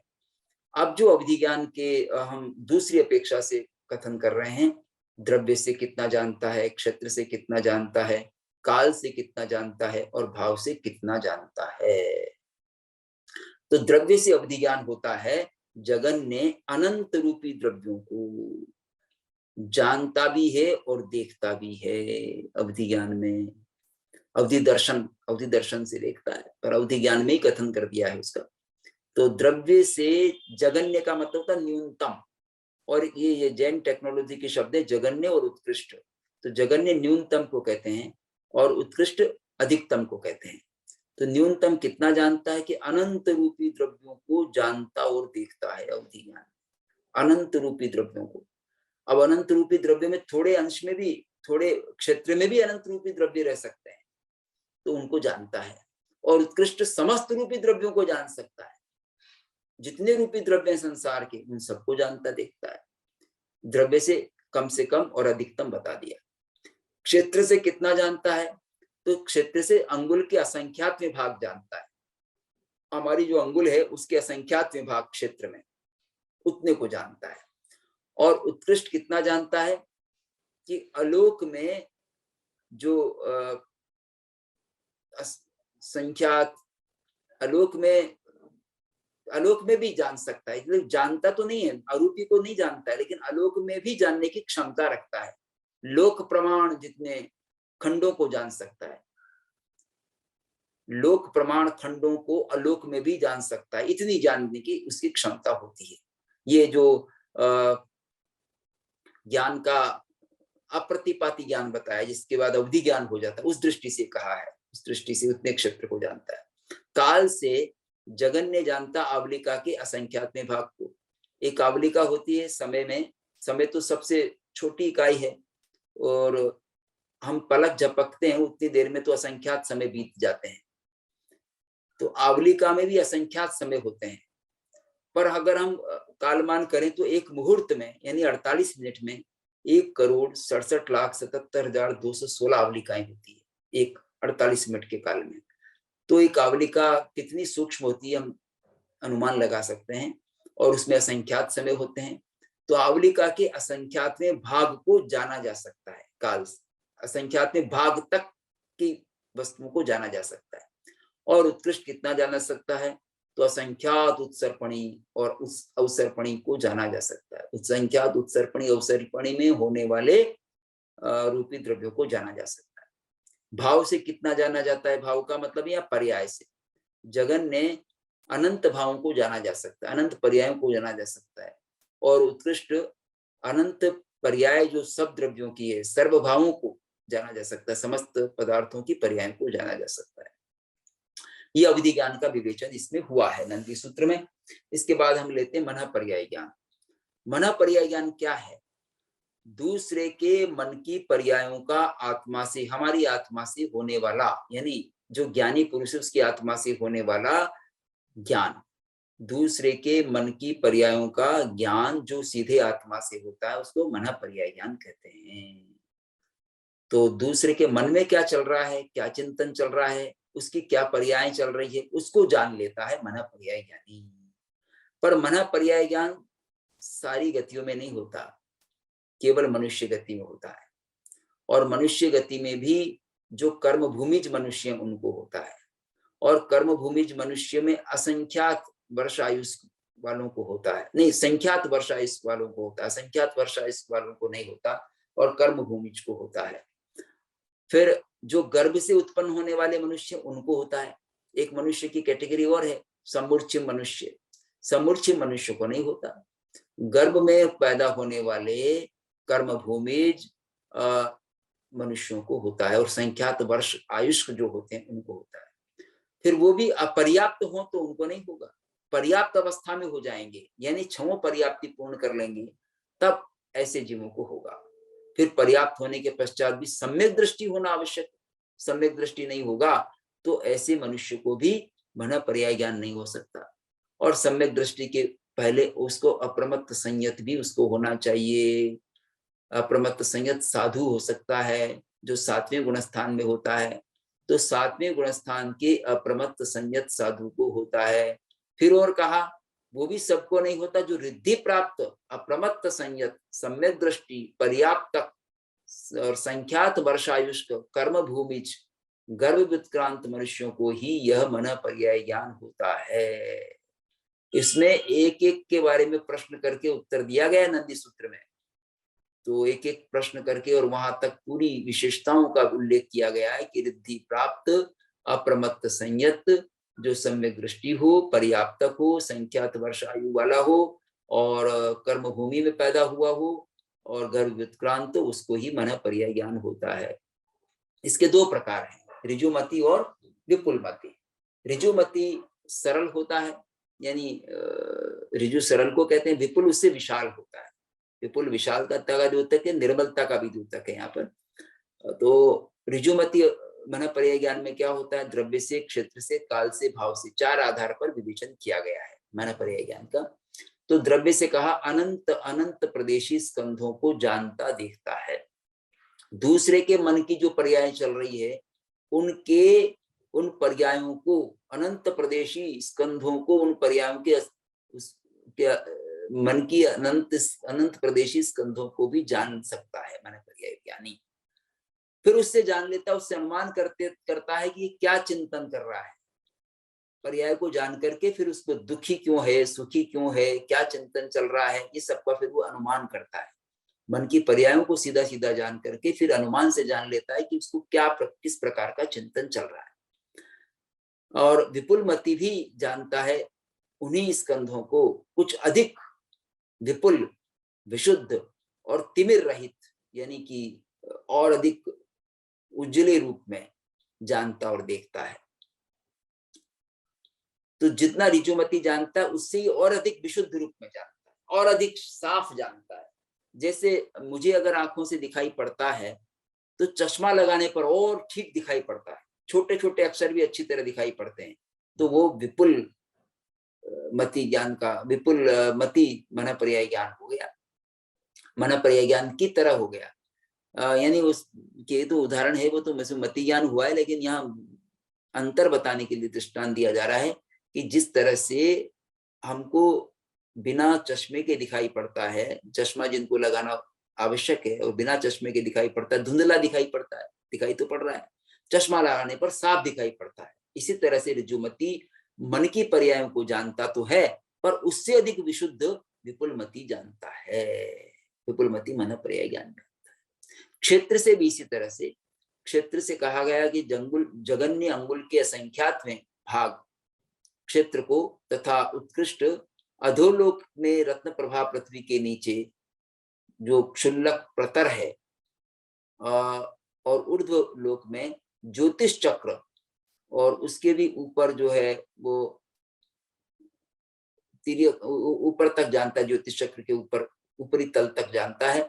और तिर्यक लोक में मनुष्य क्षेत्र के, मनुष्य क्षेत्र के जो 2.5 द्वीप समुद्र पर्यंत जो भी 15 कर्म भूमि, 30 अकर्म भूमि की और 56 अंतर्द्वीप के जो भी संगी पंचेंद्रिय जीव हैं, मनुष्य सहित संगी पंचेंद्रिय जीव हैं, मनुष्य और तिर्यंश कर लीजिएगा इसमें, तो इनके मन की पर्यायों को जानता है। और जो विपुल मति मन पर्याय यानी वो भी क्षेत्र तो यही जानता है, इसमें 2.5 अंगुल अधिक विपुल, विशुद्ध और तिमिर रहित जानता और देखता है, यानी उसको और विशुद्ध रूप में जानता है, कोई उसके लिए अंधेरा नहीं रहता। तो मन की पर्यायों को जानता है, ये भी रूपी होती है मन की पर्यायें भी। तो काल से कितना जानता है? जगन्य पल्योपम के असंख्यात में भाग को, और उत्कृष्ट भी पल्योपम के असंख्यात में भाग को जानता, भूत भविष्य काल को जानता देखता है। तो पल्योपम के असंख्यात में भाग को और उत्कृष्ट भी पल्योपम के असंख्यात में भाग तक की पर्यायों को, मन की पर्यायों को जानता देखता है काल से। और ये जो विपुल मति पर्याय ज्ञानी है वो उससे कुछ अधिक विपुल, विशुद्ध और तिमिर रहित, यानी कि उसमें अंधेरा नहीं रहता, एकदम प्रकाश युक्त जानता है। भाव से जो ऋजुमति मन पर्याय ज्ञानी वो अनंत भावों पर्यायों को जानता देखता है, परंतु सब भावों के अनंतवें भाग को जानता देखता है। ये मैं दोबारा से भेज दूंगा, ये इतनी साफ नहीं आई प्रिंट, ये ऋजुमति मन पर्याय ज्ञानी का उदाहरण बन गई है ये, और दूसरी जो प्रिंट है वो विपुलमति मन पर्याय ज्ञान का उदाहरण बन गई। तो इन्हीं भावों को कुछ अधिक विपुल, विशुद्ध और अधिक अंधकार रहित जानता देखता है भाव से भी। भाव का मतलब पर्याय है यहाँ। अब मन पर्याय ज्ञान का जो स्वरूप है संक्षेप में इस गाथा में कहा है, ये बड़ी इंपॉर्टेंट गाथा है इस दृष्टि से। मन पज्जवनाणम पुण जन मन परिचिंत्य चिंत्य अथ पागडणम मानुष खित्त निबद्धम गुणपच्चयम परिचरितवो। जो चारित्रधारी हैं, अप्रमत्त संयत हैं, उनको ये उनकी गुण प्रत्यय हो सा, यानी उनकी जो योग्यता उसके आधार पर ये ज्ञान पैदा होता है, मन पर्याय ज्ञान। इसमें क्या होता है? जन मन परिचिंतित, दूसरे लोगों ने जो मन में सोचा है, परिचिंतित अर्थ है, उसको जान लेता है कि क्या सोचा है। मानुष क्षेत्र में ही जानता है, मनुष्य क्षेत्र के बाहर नहीं जानता, ये इसमें बता दिया गया। इसके बाद केवल ज्ञान आ गया। केवल ज्ञान में केवल ज्ञान को जैसा कि आप जानते ही होंगे, इसमें अतीत यानी भूतकाल, वर्तमान और भविष्य, इन तीनों में होने वाले द्रव्यों और उनकी पर्यायों का साक्षात ज्ञान होता है। निखिल द्रव्य पर्याय साक्षात्कारी केवल ज्ञानम, समस्त द्रव्यों और उनकी पर्यायों का जो साक्षात ज्ञान होता है वह केवल ज्ञान है। यह भी सीधा आत्मा से होता है। इसमें रूपी द्रव्यों को भी जाना जाता है और अरूपी द्रव्यों को भी जाना जाता है। एक बात मैं थोड़ा सा अवधि ज्ञान मन पर्याय ज्ञान के अंतर के बारे में बता दूं कि अवधि ज्ञान में भी रूपी पदार्थों का ज्ञान होता है और मन भी रूपी होता है, और मन पर्याय ज्ञानी मन को जानता है, मन की पर्यायों को जानता है। तो रूपी तो ये दोनों ही रूपी हो गए, फिर इनमें भेद क्या है? तो इसमें भेद बताया गया है। इसमें तत्वार सूत्र में भेद के लिए एक सूत्र निरूपित है, विशुद्धि क्षेत्र स्वामी विषयभ्यो अवधि मन पर्यायो। मन और पर्याय का भेद विशुद्धि क्षेत्र स्वामी इनके आधार पर होता है। विशुद्धि क्षेत्र स्वामी विषय इन चार आधारों पर उनमें भेद होता है। तो विशुद्धि में जो अवधि ज्ञानी जानता है उससे अधिक विशुद्ध मन पर्याय ज्ञानी जानता है। क्षेत्र में अवधि ज्ञानी तो संपूर्ण लोक तक जान सकता है, और मनुष्य लोक, ये मन पर्याय ज्ञानी केवल मनुष्य लोक तक यानी 2.5 द्वीप प्रमाण तक जानता है। और स्वामी अवधि ज्ञान के चारों गतियों के जीव हो सकते हैं, और मन पर्याय ज्ञान के केवल अप्रमत्त संयत मनुष्य ही हो सकता है। और विषय में जो अवधि ज्ञान का विषय है वो रूपी द्रव्य हैं, और उसका असंख्यात्मा भाग मन, ये मन पर्याय ज्ञान का विषय बनता है। ये भेद है। एक भेद ये है कि अवधि ज्ञान तो दूसरे योनि में जाने पर साथ में भी जा सकता है, पर मन पर्याय ज्ञान साथ में नहीं जाता। मन पर्याय वही उसी भव में रहेगा, यह भविक है पर भविक नहीं। इस तरह से अनेक भेद उसमें हैं। अब केवल ज्ञान हम देखते हैं। केवल ज्ञान के दो भेद किए गए। केवल ज्ञान, एक तो भव में भवस्थ केवल ज्ञान है जो अरिहंतों को होता है, और एक सिद्ध केवल ज्ञान है जो सिद्धों को होता है। तो अरिहंतों को होने वाला जो ज्ञान केवल ज्ञान, उसको भवस्थ केवल ज्ञान यानी भव में स्थित जीव को होने वाला ज्ञान, केवल ज्ञान, वो भवस्थ केवल ज्ञान है। क्योंकि अरिहंत तो भव में ही हैं, संसार में ही रहते हैं। संसार में रहती अवस्था जो है वो अर्हत अवस्था है। जब शरीर छूट जाता है तो वो सिद्ध बन जाते हैं, तो फिर उनका ज्ञान सिद्ध केवल ज्ञान हो जाएगा। तो अरहंतों को होने वाला ज्ञान भवस्थ केवल ज्ञान है, सिद्धों का होने वाला केवल ज्ञान सिद्ध केवल ज्ञान है। तो भवस्थ केवल ज्ञान के भी दो भेद कर दिए। एक होता है सहयोगी और एक होता है अयोगी। सहयोगी भवस्थ केवल ज्ञान जो 13वें गुणस्थान का नाम है, सहयोगी गुणस्थान, सहयोगी केवली गुणस्थान। तो सहयोगी केवली गुणस्थान और दूसरा अयोगी केवली गुणस्थान। तो सहयोगी योग सहित जो है, मन वचन काया का योग जिनके है, ऐसा जिससे उपयोग करते हैं उसका, तीनों का काम में लेते हैं, वो सहयोगी हैं। और जिनके योग भी समाप्त हो गए वो अयोगी हैं, 14वें गुणस्थान वाले। तो इनके फिर और भेद कर दिए। सहयोगी के दो भेद कर दिए, प्रथम समय और अप्रथम समय। तो प्रथम समय में सहयोगी केवल ज्ञान जब हुआ है, सहयोगी को जब केवल ज्ञान हुआ, भवस्थ केवल ज्ञान हुआ, उसका जो प्रथम समय है, एक तो ये भेद हुआ। और प्रथम समय के बाद जितने भी समय हुआ प्रथम समय हुआ। जब तक योग बना रहे तब तक अप्रथम समय, दूसरे समय से लेकर जब तक योग बना रहे तब तक अप्रथम समय की कोटि में आएगा। दूसरे समय से लेकर जब तक वो सहयोगी बना रहे तब तक का काल अप्रथम समय में आएगा। और अयोगी भवस्थ केवल ज्ञान के भी दो भेद कर दिए। प्रथम समय यानी जिस समय वो अयोगी बना वो, और अप्रथम समय उसके बाद अगर कोई समय बीतता है, 2, 3, 4 जो भी समय बीते वो अप्रथम समय कराएं। अथवा दूसरे तरीके से भी भेद कर दिए भवस्थ केवल ज्ञान के। एक तो कर दिया भवस्थ सहयोगी भवस्थ केवल ज्ञान के दो भेद कर दिए, चरम समय और अचरम समय। चरम समय क्या होता है? जो अंतिम समय है, यानी केवल ज्ञानी का, सहयोगी केवल ज्ञान का जो अंतिम समय, उसके बाद वो अयोगी बन जाता है, तो वो चरम समय हो गया। अचरम समय उसके पूर्ववर्ती जितना समय होगा वो अचरम समय हो गया। वह अंतिम समय है जिसके बाद में अयोगी बन जाए तो वो चरम हो गया। चरम यानी अंतिम, और अचरम उसके पूर्ववर्ती जितना समय वो अचरम समय हो गया। ऐसे ही अयोगी के दो भेद कर दिए, चरम समय, अचरम समय।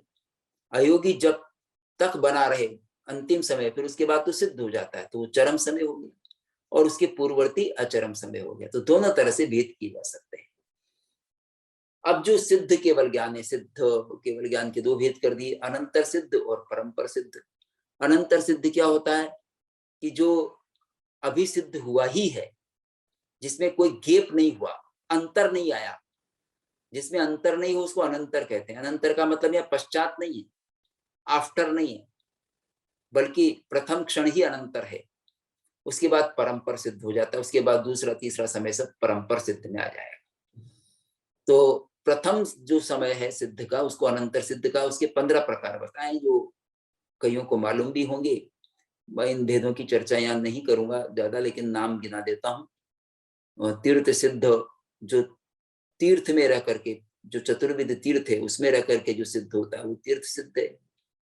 और जो अतीर्थ सिद्ध, अतीर्थ में यानी जो तीर्थ में नहीं रहता, चतुर्विध तीर्थ में अन्य अन्यत्र रह करके जो सिद्ध होता है वो अतीर्थ सिद्ध है। तीर्थंकर बनकर जो सिद्ध होते हैं वो तीर्थंकर सिद्ध हैं।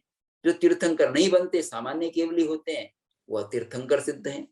स्वयं बुद्ध जो स्वयं ही ज्ञान को प्राप्त हो जाते हैं, बोधि को प्राप्त हो जाते हैं, किसी से दीक्षा आदि ग्रहण नहीं करते, वो स्वयं बुद्ध हैं। प्रत्येक बुद्ध भी जो किसी निमित्त से केवल ज्ञान को प्राप्त कर लेते हैं वो प्रत्येक बुद्ध हैं। जैसे नमई राजर्षि बुद्ध बोधित, जो किसी ज्ञानी के द्वारा बोधित होने पर केवल ज्ञान को प्राप्त होते हैं, बुद्ध बोधित हैं। और जो स्त्री लिंग सिद्ध है, स्त्री योनि के साथ जो सिद्ध हो जाते हैं वो स्त्रीलिंग सिद्ध है। पुरुष लिंग सिद्ध, जो पुरुष लिंग के साथ, पुरुष चिन्ह के साथ जो सिद्ध हो जाते हैं वो पुरुष लिंग सिद्ध है। नपुंसक लिंग सिद्ध, जो नपुंसक के शरीर में रहते हुए सिद्ध को, सिद्ध केवल ज्ञान को प्राप्त करते हैं, वो नपुंसक सिद्ध हैं। और स्वलिंग, जो तीर्थंकरों के द्वारा प्रणीत जो वेश आदि का या जो स्वरूप बताया गया है नग्नावस्था का या वेश धारण करने का, वो स्वलिंग सिद्ध है। और अन्य लिंग सिद्ध, जो उससे भिन्न परंपरा के भी कोई सिद्ध हो सकते हैं, इसको भी जैन दर्शन स्वीकार करता है। अन्य लिंग सिद्ध भी हो सकते हैं। गृहस्थ में अवस्था में भी कभी केवल ज्ञान हो सकता है, जिससे मरुदेवी माता को हुआ, तो उसको कहते हैं गृहस्थ लिंग सिद्ध। एक सिद्ध, एक बार में जब एक ही सिद्ध हो उसको एक सिद्ध कहते हैं। एक बार में एक से अधिक सिद्ध हो तो अनेक सिद्ध कहलाते हैं। तो एक सिद्ध, अनेक सिद्ध। तो इस तरह से ये केवल ज्ञान हुआ। इस केवल ज्ञान के संबंध में ये गाथा महत्वपूर्ण है। सब दब्ब परिणाम भाव विन्नति कारणम अनंतम अनंतम सासयम अपरिवाई एक विहम केवलम नाणम। ये जो ज्ञान है केवल ज्ञान, ये समस्त द्रव्यों और उनकी पर्यायों के जानने वाला होता है, उनका कारण होता है, शाश्वत होता है, एक बार होने के बाद समाप्त नहीं होता, अप्रतिपाती होता है, शाश्वत बना रहता है, सिद्ध अवस्था में भी रहेगा, अप्रतिपाती होता है, गिरता नहीं, एक प्रकार का ही होता है केवल ज्ञान। ये केवल ज्ञान की बात पूरी हुई तो प्रत्यक्ष की बात पूरी हो गई। अब परोक्ष ज्ञान की चर्चा करेंगे। परोक्ष ज्ञान के दो भेद, जैसा कि कहा, अभिनिबोधिक ज्ञान और श्रुत ज्ञान, ये दो परोक्ष है। अब अभिनिबोधिक ज्ञान के दो प्रकार बता देते हैं। एक मति ज्ञान है और एक मति अज्ञान है। ऐसे श्रुत ज्ञान के भी दो प्रकार बता देते हैं, एक श्रुत ज्ञान है, एक श्रुत ज्ञान है। ऐसे अवधि ज्ञान में भी होता है, अवधि ज्ञान होता है, अवधि अज्ञान होता है, लेकिन उसका निरूपण यहाँ नहीं किया गया है नंदी सूत्र में, अन्यत्र हमको मिल जाता है। अवधि ज्ञान का विभंग ज्ञान जो है वो विपरीत ज्ञान होता है, उसका कथन नंदी सूत्र में नहीं हुआ, इनका ही हुआ है, मति ज्ञान और श्रुत ज्ञान का। जो सम्यक दृष्टि को ज्ञान होता है मति, वो मति ज्ञान है, और मिथ्या दृष्टि को होने वाला मति अज्ञान है। ऐसे ही सम्यक दृष्टि को होने वाला श्रुत ज्ञान है, और मिथ्या दृष्टि को होने वाला श्रुत ज्ञान है। अब अभिनिबोधिक ज्ञान के भेद देखते हैं। अभिनिबोधिक ज्ञान का क्या प्रकार बताया है, दो प्रकार का कर दिया अभिनिबोधिक ज्ञान। तो अभिनिबोधिक ज्ञान क्या है? अभिनिबोध।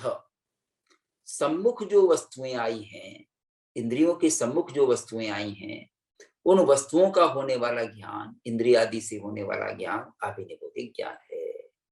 इसी का दूसरा नाम मति ज्ञान भी है।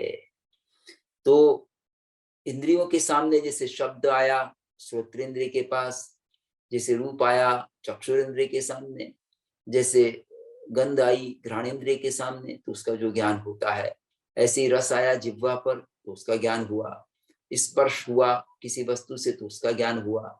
ये सब अभिनिबोधिक ज्ञान की कैटेगरी में लिया गया है। और इसके साथ साथ बुद्धि से होने वाला ज्ञान भी अभिनिबोधिक ज्ञान ही है।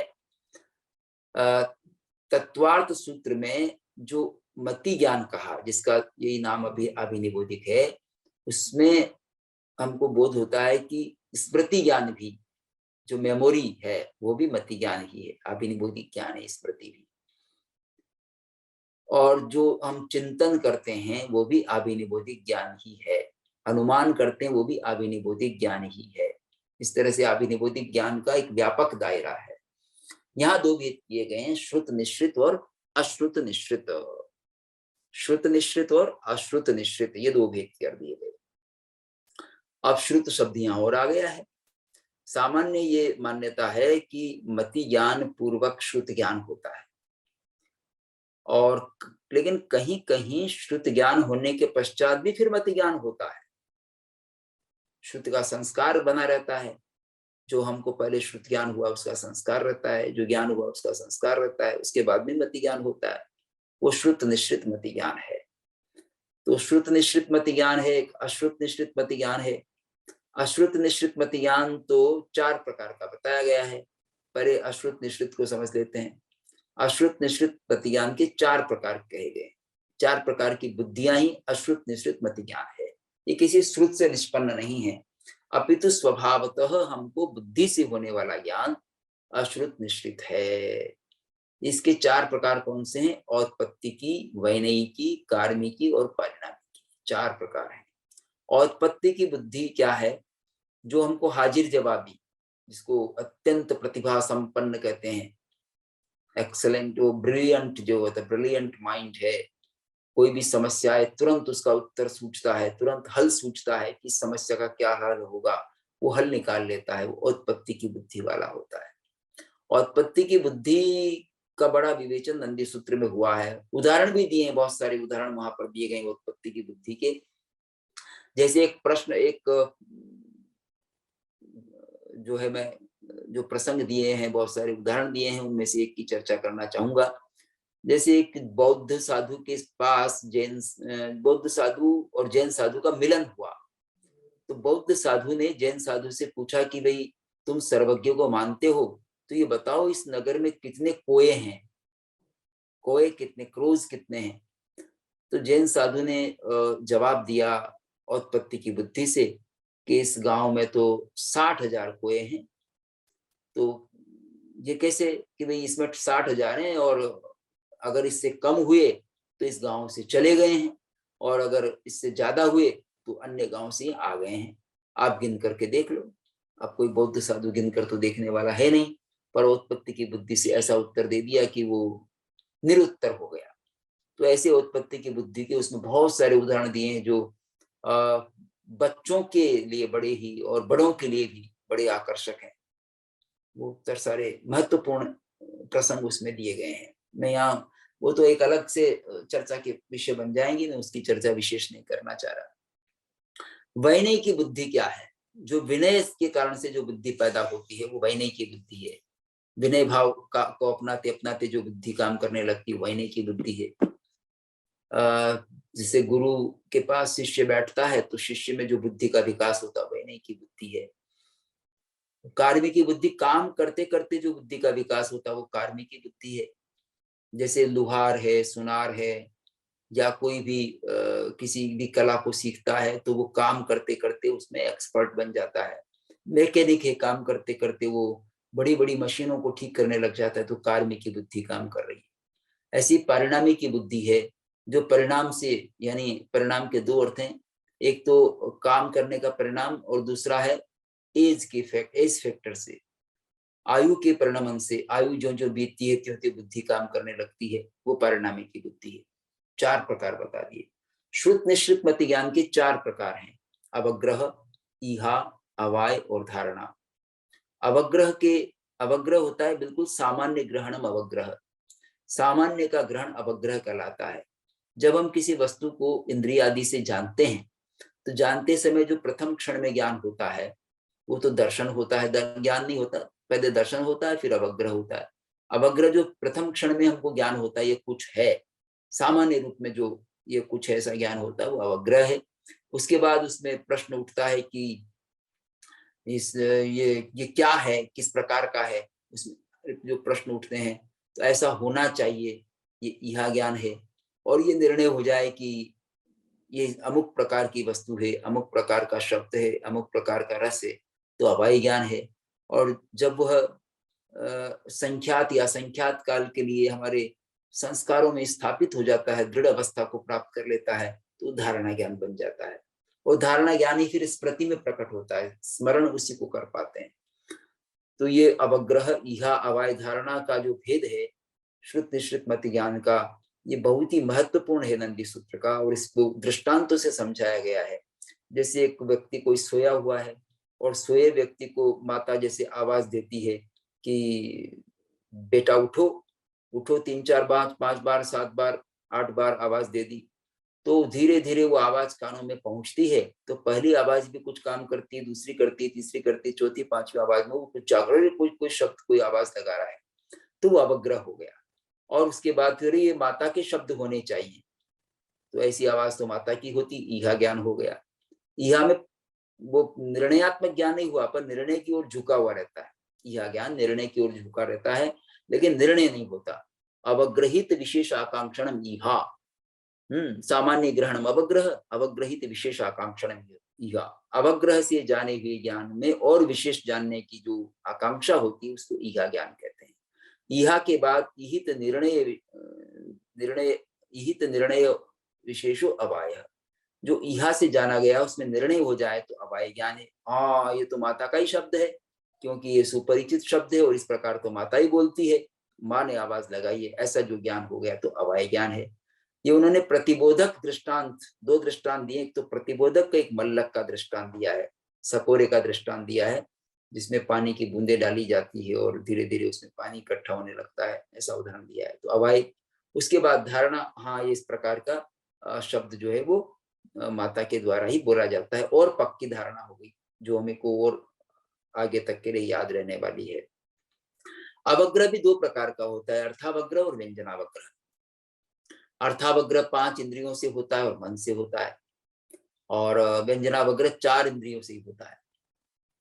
श्रोत्रेंद्रिय, चक्षुरेंद्रिय से नहीं होता और मन से नहीं होता। चक्षुरेंद्रिय और मन से, इनसे व्यंजनावग्रह नहीं होता है, क्योंकि व्यंजनावग्रह जब इंद्रिय का पदार्थ के साथ संयोग होता है, टच, स्पर्शात्मक संयोग होता है, स्पर्श करती हो, जैसे गंध जो है वो नाक को छूती है, तो व्यंजनावग्रह पहले होगा। शब्द जो है कान को छूते हैं अंदर, तो व्यंजनावग्रह हो जाएगा। रस जो किसी वस्तु का हम जिह्वा पर रखते हैं, टच करता है, तब व्यंजनावग्रह हो जाएगा। और इसी तरह से स्पर्श से भी हो जाएगा, पर रूप तो दूर रहता है आंखों से, आंखों में नहीं जाता, तो रूप का व्यंजनावग्रह नहीं होता, सीधा अर्थावग्रह होता है। जिनका व्यंजनावग्रह होता है उनका पहले व्यंजनावग्रह होगा, फिर अर्थावग्रह होगा, और जिनका व्यंजनावग्रह नहीं होता उनका सीधा अर्थावग्रह हो जाता है, व्यंजनावग्रह की आवश्यकता नहीं पड़ती। तो 4 इंद्रियों से व्यंजनावग्रह होता है, और बाकी 5 इंद्रियों और मन से अर्थावग्रह होता है।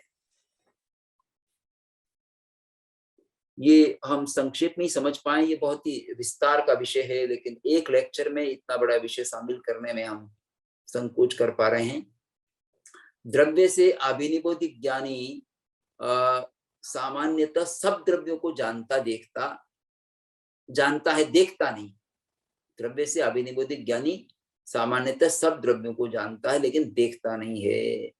क्षेत्र से अभिनिबोधिक ज्ञानी सामान्यतः सब क्षेत्र को जानता है, लेकिन देखता नहीं है। काल से अभिनिबोधिक ज्ञानी सब सामान्यतः सब काल को जानता है, देखता नहीं है। भाव से अभिनिबुद्धि ज्ञानी सामान्यतः सब भावों को जानता है लेकिन देखता नहीं है। और ये बातें चार द्रव्य क्षेत्र काल भाव से कह दी है। अब एक बात विशेष इसमें कही जा रही है कि अवग्रह एक समय के लिए होता है, अर्थावग्रह होता है एक समय का। इहा और ज्ञान अंतर्मुहूर्त का होता है, अवायव्य अंतर्मुहूर्त का होता है, और धारणा ज्ञान संख्यात और असंख्यात काल तक का हो सकता है। अब इसमें जो चार इंद्रियों की बात की थी ना, चार इंद्रियों से व्यंजनावग्रह होता है, उसको कहते हैं प्राप्यकारी इंद्रियां। प्राप्यकारी हैं, वो प्राप्त करके जानती हैं। और एक अप्राप्यकारी होती है जिससे चक्षु इंद्रिय है और मन है। चक्षु इंद्रिय और मन जो है विषय को टच किए बिना भी, विषय का स्पर्श किए बिना भी उनको जान लेते हैं, दूर से जान लेते हैं। तो उसका कथन यह नंदी में कहा है, किया गया है, पुट्ठम सुणेयी शब्दम रूपम पुण्पासयी अपुट्ठम तु गंधम रसम च फासम च बद्ध पुट्ठम वियाणयी। तो पुट्ठम जो स्पर्श करके सब शब्द को सुनता है, शब्द स्पर्श होता है, और रूप को तो देखता है, जो बिना छुए देख लेता है। तो बिना छुए देख लेता है, ये अप्राप्यकारी है। और जब छू करके देखता है तो प्राप्यकारी इंद्रियां हैं। तो चार इंद्रियां प्राप्यकारी होती हैं और चक्षु इंद्रिय अप्राप्यकारी है। अब श्रुत ज्ञान के भी 14 प्रकार बताए गए हैं। 14 प्रकार हैं: अक्षर श्रुत, अनक्षर श्रुत, संगी, असंगी, सम्यक श्रुत, मिथ्या श्रुत, सादी श्रुत, अनादि श्रुत, सपर्यवसित, अपर्यवसित, गमिक, अगमिक, अंग प्रविष्ट और अनंग प्रविष्ट। ये 14 प्रकार हैं। श्रुत ज्ञान क्या है? तो श्रुत ज्ञान होता है, दो तरह से हम समझ सकते हैं श्रुत ज्ञान को। एक तो होता है जो भगवान ने वाणी कही है और उसको हम सुन करके समझते हैं, वो श्रुत ज्ञान है। जब किसी शब्द को सुनकर उसका अर्थ हम जान लेते हैं तो वो श्रुत ज्ञान है। और एक पांचों इंद्रियों से ही जानकर के उसका अभिप्राय समझ लेते हैं तो वो भी श्रुत ज्ञान है, वो भी श्रुत ज्ञान है। और शब्द को, पर उसमें शब्द के सन्निवेश की योग्यता होती है कि हम शब्द का प्रयोग उसमें कर सकें। भगवान तो केवल ज्ञान से जानते हैं, शब्दों से कहते हैं, भाषा कहते हैं, लेकिन उस भाषा को सुनकर के उसका अर्थ हम जान लेते हैं, वो श्रुत ज्ञान हो जाता है। शब्द को सुनना मात्र तो श्रोतेंद्रिय से मति ज्ञान हुआ, फिर उसका जो अभिप्राय हम लगाएंगे वो श्रुत ज्ञान से लगाएंगे। तो अक्षर श्रुत, एक तो अक्षरों को सुनकर के श्रुत ज्ञान होता है, वो अक्षर श्रुत है। वो व्यंजनाक्षर वगैरह जो अक्षर होते हैं ना, अक्षरों को जिसे पढ़ करके हमने जाना या अक्षरों को सुन करके जाना, तो अक्षर श्रुत हो जाएगा। अनक्षर श्रुत जो अक्षरों का प्रयोग नहीं हो, हाव भाव को देख करके, इशारों को, संकेतों को देख करके जब जान लेते हैं तो अनक्षर श्रुत होता है। संगी श्रुत जो संगी जीव हैं, मन वाले जीव हैं, उनको होने वाला जो श्रुत है वो संगी श्रुत है। बिना मन वाले जीवों को होने वाला असंगी श्रुत है। और एक श्रुत होता है सम्यक श्रुत, जो तीर्थंकरों की वाणी से हमको श्रुत ज्ञान होता है, वो सम्यक श्रुत है। और मिथ्या श्रुत में जो अन्य मतावलंबी हैं, अज्ञानी हैं, अकेवल ज्ञानी हैं, जिनको केवल ज्ञान नहीं हुआ, उनके वचनों को सुनकर के जो हमको ज्ञान होता है वो मिथ्या श्रुत है। मिथ्या श्रुत में अन्य परंपराओं का उल्लेख किया गया, इसलिए वैशेषिक का किया है, बुद्ध वचनों का किया है, रामायण महाभारत का किया या और भी। पर साथ में बाद में ये भी कह दिया कि जिसकी दृष्टि सम्यक बन जाती है उसके लिए वो भी सम्यक श्रुत हो सकता है, उसमें से अभिप्राय निकाल लेगा जितना आवश्यक है, जितना उपयोगी है, नहीं तो नहीं होता। सादी क्या होता है? जिसका प्रारंभ हो श्रुत ज्ञान का। सम्यक जो ज्ञान है उसका तो प्रारंभ हो सकता है, अज्ञान तो बना ही रहता है हमारे, लेकिन श्रुत ज्ञान का प्रारंभ हो सकता है। एक अनादि है जो शुरू से ही श्रुत ज्ञानी ही है, या एक बार हो गया फिर बना रहता है। सपर्यवसित है तो जिसका अंत हो जाए वो तो सपर्यवसित है, जिसका अंत नहीं हुआ अपर्यवसित है। और गमिक अगमिक है। गमिक जो कि हमको बोध कराने वाला है, विशेष रूप से ज्ञान कराने वाला है, वो गमिक है। और अगमिक उसी का विपरीत है। अंग प्रविष्ट है, जो 11 अंग आगम हैं उनको अंग प्रविष्ट कहते हैं। उनके अलावा जो अनंग प्रविष्ट है, जैसे उपांग है, मूल सूत्र है, छेद सूत्र, अनंग प्रविष्ट है। तो ये आगमों के आधार पर इसमें इन आगमों का विवेचन भी इसमें कर दिया गया है। अंग प्रविष्ट अंग प्रविष्ट के जो भेद हैं, तो आगमों का परिचय भी इसमें दिया गया है। तो आगमों का एक एक आगम में क्या विषय वस्तु है, नंदी सूत्र में बताई गई है। आचारांग में क्या उद्देशन समुद्देशन काल है, कितने अध्ययन हैं, कितने क्या हैं। ऐसे ही सूत्र कृतांग में क्या क्या विवरण है, वो सारा नंदी सूत्र में कहा है। स्थानांग में क्या विवरण है, कितने अध्ययन है, कितने उद्देशन काल है, कितने समुद्देशन काल है, उसकी क्या विषय वस्तु है, वो सारा निरूपण किया है। ऐसे हर एक आगम का परिचय हमको नंदी सूत्र में प्राप्त होता है। यहाँ दृष्टिवाद का जब वर्णन करते हैं 12वें अंक का, तो उसमें पूर्वों की चर्चा भी है, अनुयोग की चर्चा भी है, परिकर्म की चर्चा है। ऐसे विशेष चर्चा भी इस नंदी सूत्र में हुई है। इस तरह से नंदी सूत्र ज्ञान का एक विशेष आगम है, और ज्ञान की जो भी अभिलाषा रखते हैं, ज्ञान के बारे में विशेष जानना चाहते हैं, उनके लिए नंदी सूत्र आवश्यक रूप से पठनीय है। कुछ ऐसे संत और आचार्य हैं जो प्रतिदिन नंदी सूत्र की वाचन करते हैं, या सोने से पूर्व नंदी सूत्र बोलते हैं, उसका स्वाध्याय करते ही आवश्यक रूप से। ऐसे भी हुए हैं, और अभी वर्तमान में भी हैं जो नंदी सूत्र को पढ़ते हैं, उनको भी नमन करते हैं। और आज आपका अधिक समय लिया, क्योंकि एक दिन में पूरा होने योग्य नहीं था। मैंने संक्षेप में आपके सामने कुछ बातें कही हैं। अब आपकी जिज्ञासा हो तो आप जरूर पूछिएगा, इसका समाधान करने का प्रयत्न किया जाएगा। धन्यवाद। धर्मचंद जी जैन, प्रणाम। बहुत ही संक्षिप्त में बट बहुत ही गहनता से आपने हमें इसका परिचय करवाया है नंदी सूत्र का। शुरू में जब आपने कहा कि ये तो बहुत छोटा सा है, सिर्फ 646 श्लोक है, और तभी हमने सोचा कि इतना गहरा और इतना गहन है, वो इतना हमने सोचा भी नहीं था। और ज्ञान के बारे में जिस विस्तृत रूप से यहाँ पर कहा गया है, प्रारंभ की 50 गाथाओं का आपने बताया कि जिसमें अरहम स्तुति है, वीर स्तुति है, संघ के विविध रूपों की स्तुति है, और फिर धीरे धीरे जब बात आगे बढ़ी तो आपने बहुत सुंदर रूप से हमें बताया कि उसमें योग्य श्रोता और अयोग्य श्रोता, 10 प्रकार के अयोग्य श्रोता और 4 प्रकार के योग्य श्रोता के बारे में आपने बताया हमें कि किस प्रकार के, और उसमें से आपने ये भी हमें कहा कि हमें खुद को भी ढूंढना है कि हम कौन सी कैटेगरी में आते हैं। और फिर 3 परिषद की आपने बात की कि 3 प्रकार की जो परिषद होती है, और उसके बाद आपने जो ज्ञान के विविध प्रकार है उसके बारे में हमें बड़े विस्तार से बताया। शुरू में हमारे 5 ज्ञान प्रकार, और फिर प्रत्यक्ष ज्ञान और परोक्ष ज्ञान, और प्रत्यक्ष ज्ञान के 2 प्रकार, इंद्रिय प्रत्यक्ष और 9 इंद्रिय प्रत्यक्ष, और परोक्ष ज्ञान के 2 प्रकार। ऐसे आपने अवधि ज्ञान के फिर हमें 6 प्रकार, और फिर उसके जो सब पैटर्न है, उसके और जो विभाग होते हैं उसके बारे में बड़े विस्तार से, और हर एक संज्ञा के बारे में आपने हमें विस्तार से बताया। मनोपर्यव ज्ञान और उसका अर्थ क्या होता है, उसके जो विभाग होते हैं, उसका जो विभाजन होता है, उसके बारे में बताया। मैं सब कुछ यहाँ विस्तार से नहीं कहूंगी क्योंकि समय काफी हो चुका है, और शायद हम सारे सवाल नहीं ले पाएंगे, किंतु अगर आपकी अनुमति हो और थोड़ा सा समय हो तो हम एक आधा सवाल ले ले। जरूर लीजिएगा जी। एक सवाल कृपा बहन है, उन्होंने पूछा है, और उन्होंने ये पूछा है कि डेफिनेशन ऑफ प्रत्यक्ष एंड परोक्ष, जो नंदी सूत्र में प्रत्यक्ष ज्ञान और परोक्ष ज्ञान की क्या डेफिनेशन दी है। देखिए, नंदी सूत्र में तो डेफिनेशन नहीं आई है, वहां भेद बतला देते हैं केवल। लेकिन प्रत्यक्ष कहते हैं, अक्ष कहते हैं इंद्रिय को, और अक्ष आत्मा को भी कहते हैं। तो जो इंद्रियों के सामने होने पर साक्षात्कारी ज्ञान, जो हमको एकदम साक्षात जो ज्ञान होता है वो प्रत्यक्ष है, और जो साक्षात नहीं होता वो परोक्ष है। तो साक्षात होने वाला ज्ञान, यानी जो इंद्रिय से और आत्मा से सीधा जो ज्ञान होता है वो प्रत्यक्ष है।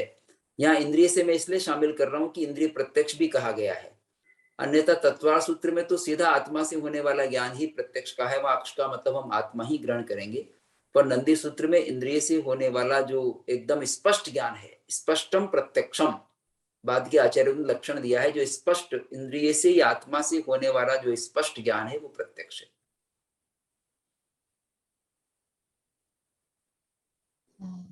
जी सर, और एक आखिरी सवाल उन्हीं का है। जो सवाल उन्होंने पूछा है, mind is included in senses. नहीं, जैन परंपरा में मन को इंद्रियों में शामिल नहीं किया गया। मन को अनिंद्रिय कहा है, इंद्रिय नहीं कहा, अनिंद्रिय शब्द से कहा है। मन अनिंद्रिय है, यानी इंद्रिय नहीं है मन। मन से जानते हैं, पर वो, क्योंकि मन जो है वो सभी पांचों इंद्रियों से जानने में भी सहयोगी बनता है। श्रोत्रेंद्रिय से जानेंगे तो उसमें भी सहयोगी बनता है मन। जो मन वाले जीव हैं उनके सहयोगी बनता है, और जो चक्षुरेंद्रिय से जानते हैं उनके लिए भी मन सहयोगी बनता है बीच में। आत्मा, मन और इंद्रिय, ये तीनों ही मिलकर के और पदार्थों को जानते हैं। आत्मा तो चेतना का काम, चेतना के बिना हम नहीं जान सकते। फिर मनोयोग भी होना आवश्यक है। मनोयोग नहीं है तो आंखों के सामने वस्तु होने पर भी दिखेगी नहीं, मालूम नहीं पड़ेगा क्या है। तो मन भी साथ में जुड़ेगा, इंद्रिय भी जुड़ेगी, फिर पदार्थ से संपर्क होगा, यानी पदार्थ सामने होगा तो हमको ज्ञान होगा। तो मन जो है इन इंद्रियों से जानने में सहयोगी बनता है, पर वो स्वयं इंद्रिय नहीं है, उससे भी हम ज्ञान कर सकते हैं। तो इसको नो इंद्रिय भी कहा है, मन को अनिंद्रिय भी कहा है, लेकिन मन को इंद्रियों में शामिल नहीं करते। जैन परंपरा में नहीं किया गया उसको शामिल। जी सर, बाकी सब लोगों ने यहाँ बहुत सारे कॉम्प्लीमेंट्स दिए हैं आपको कि बहुत ही उनको अच्छा लगा, और सबने अनुमोदना व्यक्त की है आपके प्रति कि बहुत ही डिटेल में एक्सप्लेनेशन आज आपसे हमें प्राप्त हुआ है। नंदी सूत्र का महत्व और नंदी सूत्र में जो ज्ञान के बारे में विस्तार रूप से कहा है, उसका आज परिचय हमें डॉक्टर धर्मचंद जी जैन ने इस मंच पर करवाया। जैन साहित्य एकेडमी ट्रस्ट के सीके मेहता और हमारे 8 ट्रस्टी और यहाँ हाजिर हुए सारे स्वाध्यायियों की ओर से मैं आपको प्रणाम करती हूँ और आपके प्रति हमारा आभार व्यक्त करती हूँ कि जिस तरह से सर आप पूरे हफ्ते इतना गहन अभ्यास करके हमें उसका एक निचोड़ 1-1.5 घंटे में देते हैं, वो बखूबी बहुत ही सुंदर है। और शायद हम कितने भी आपके आभार माने, बट ये उपकार हम पर ही रहेगा। तो यहाँ पर अगर आपकी अनुमति से हम विराम लेते हैं अगले शुक्रवार तक का। Thank you. Thank you sir.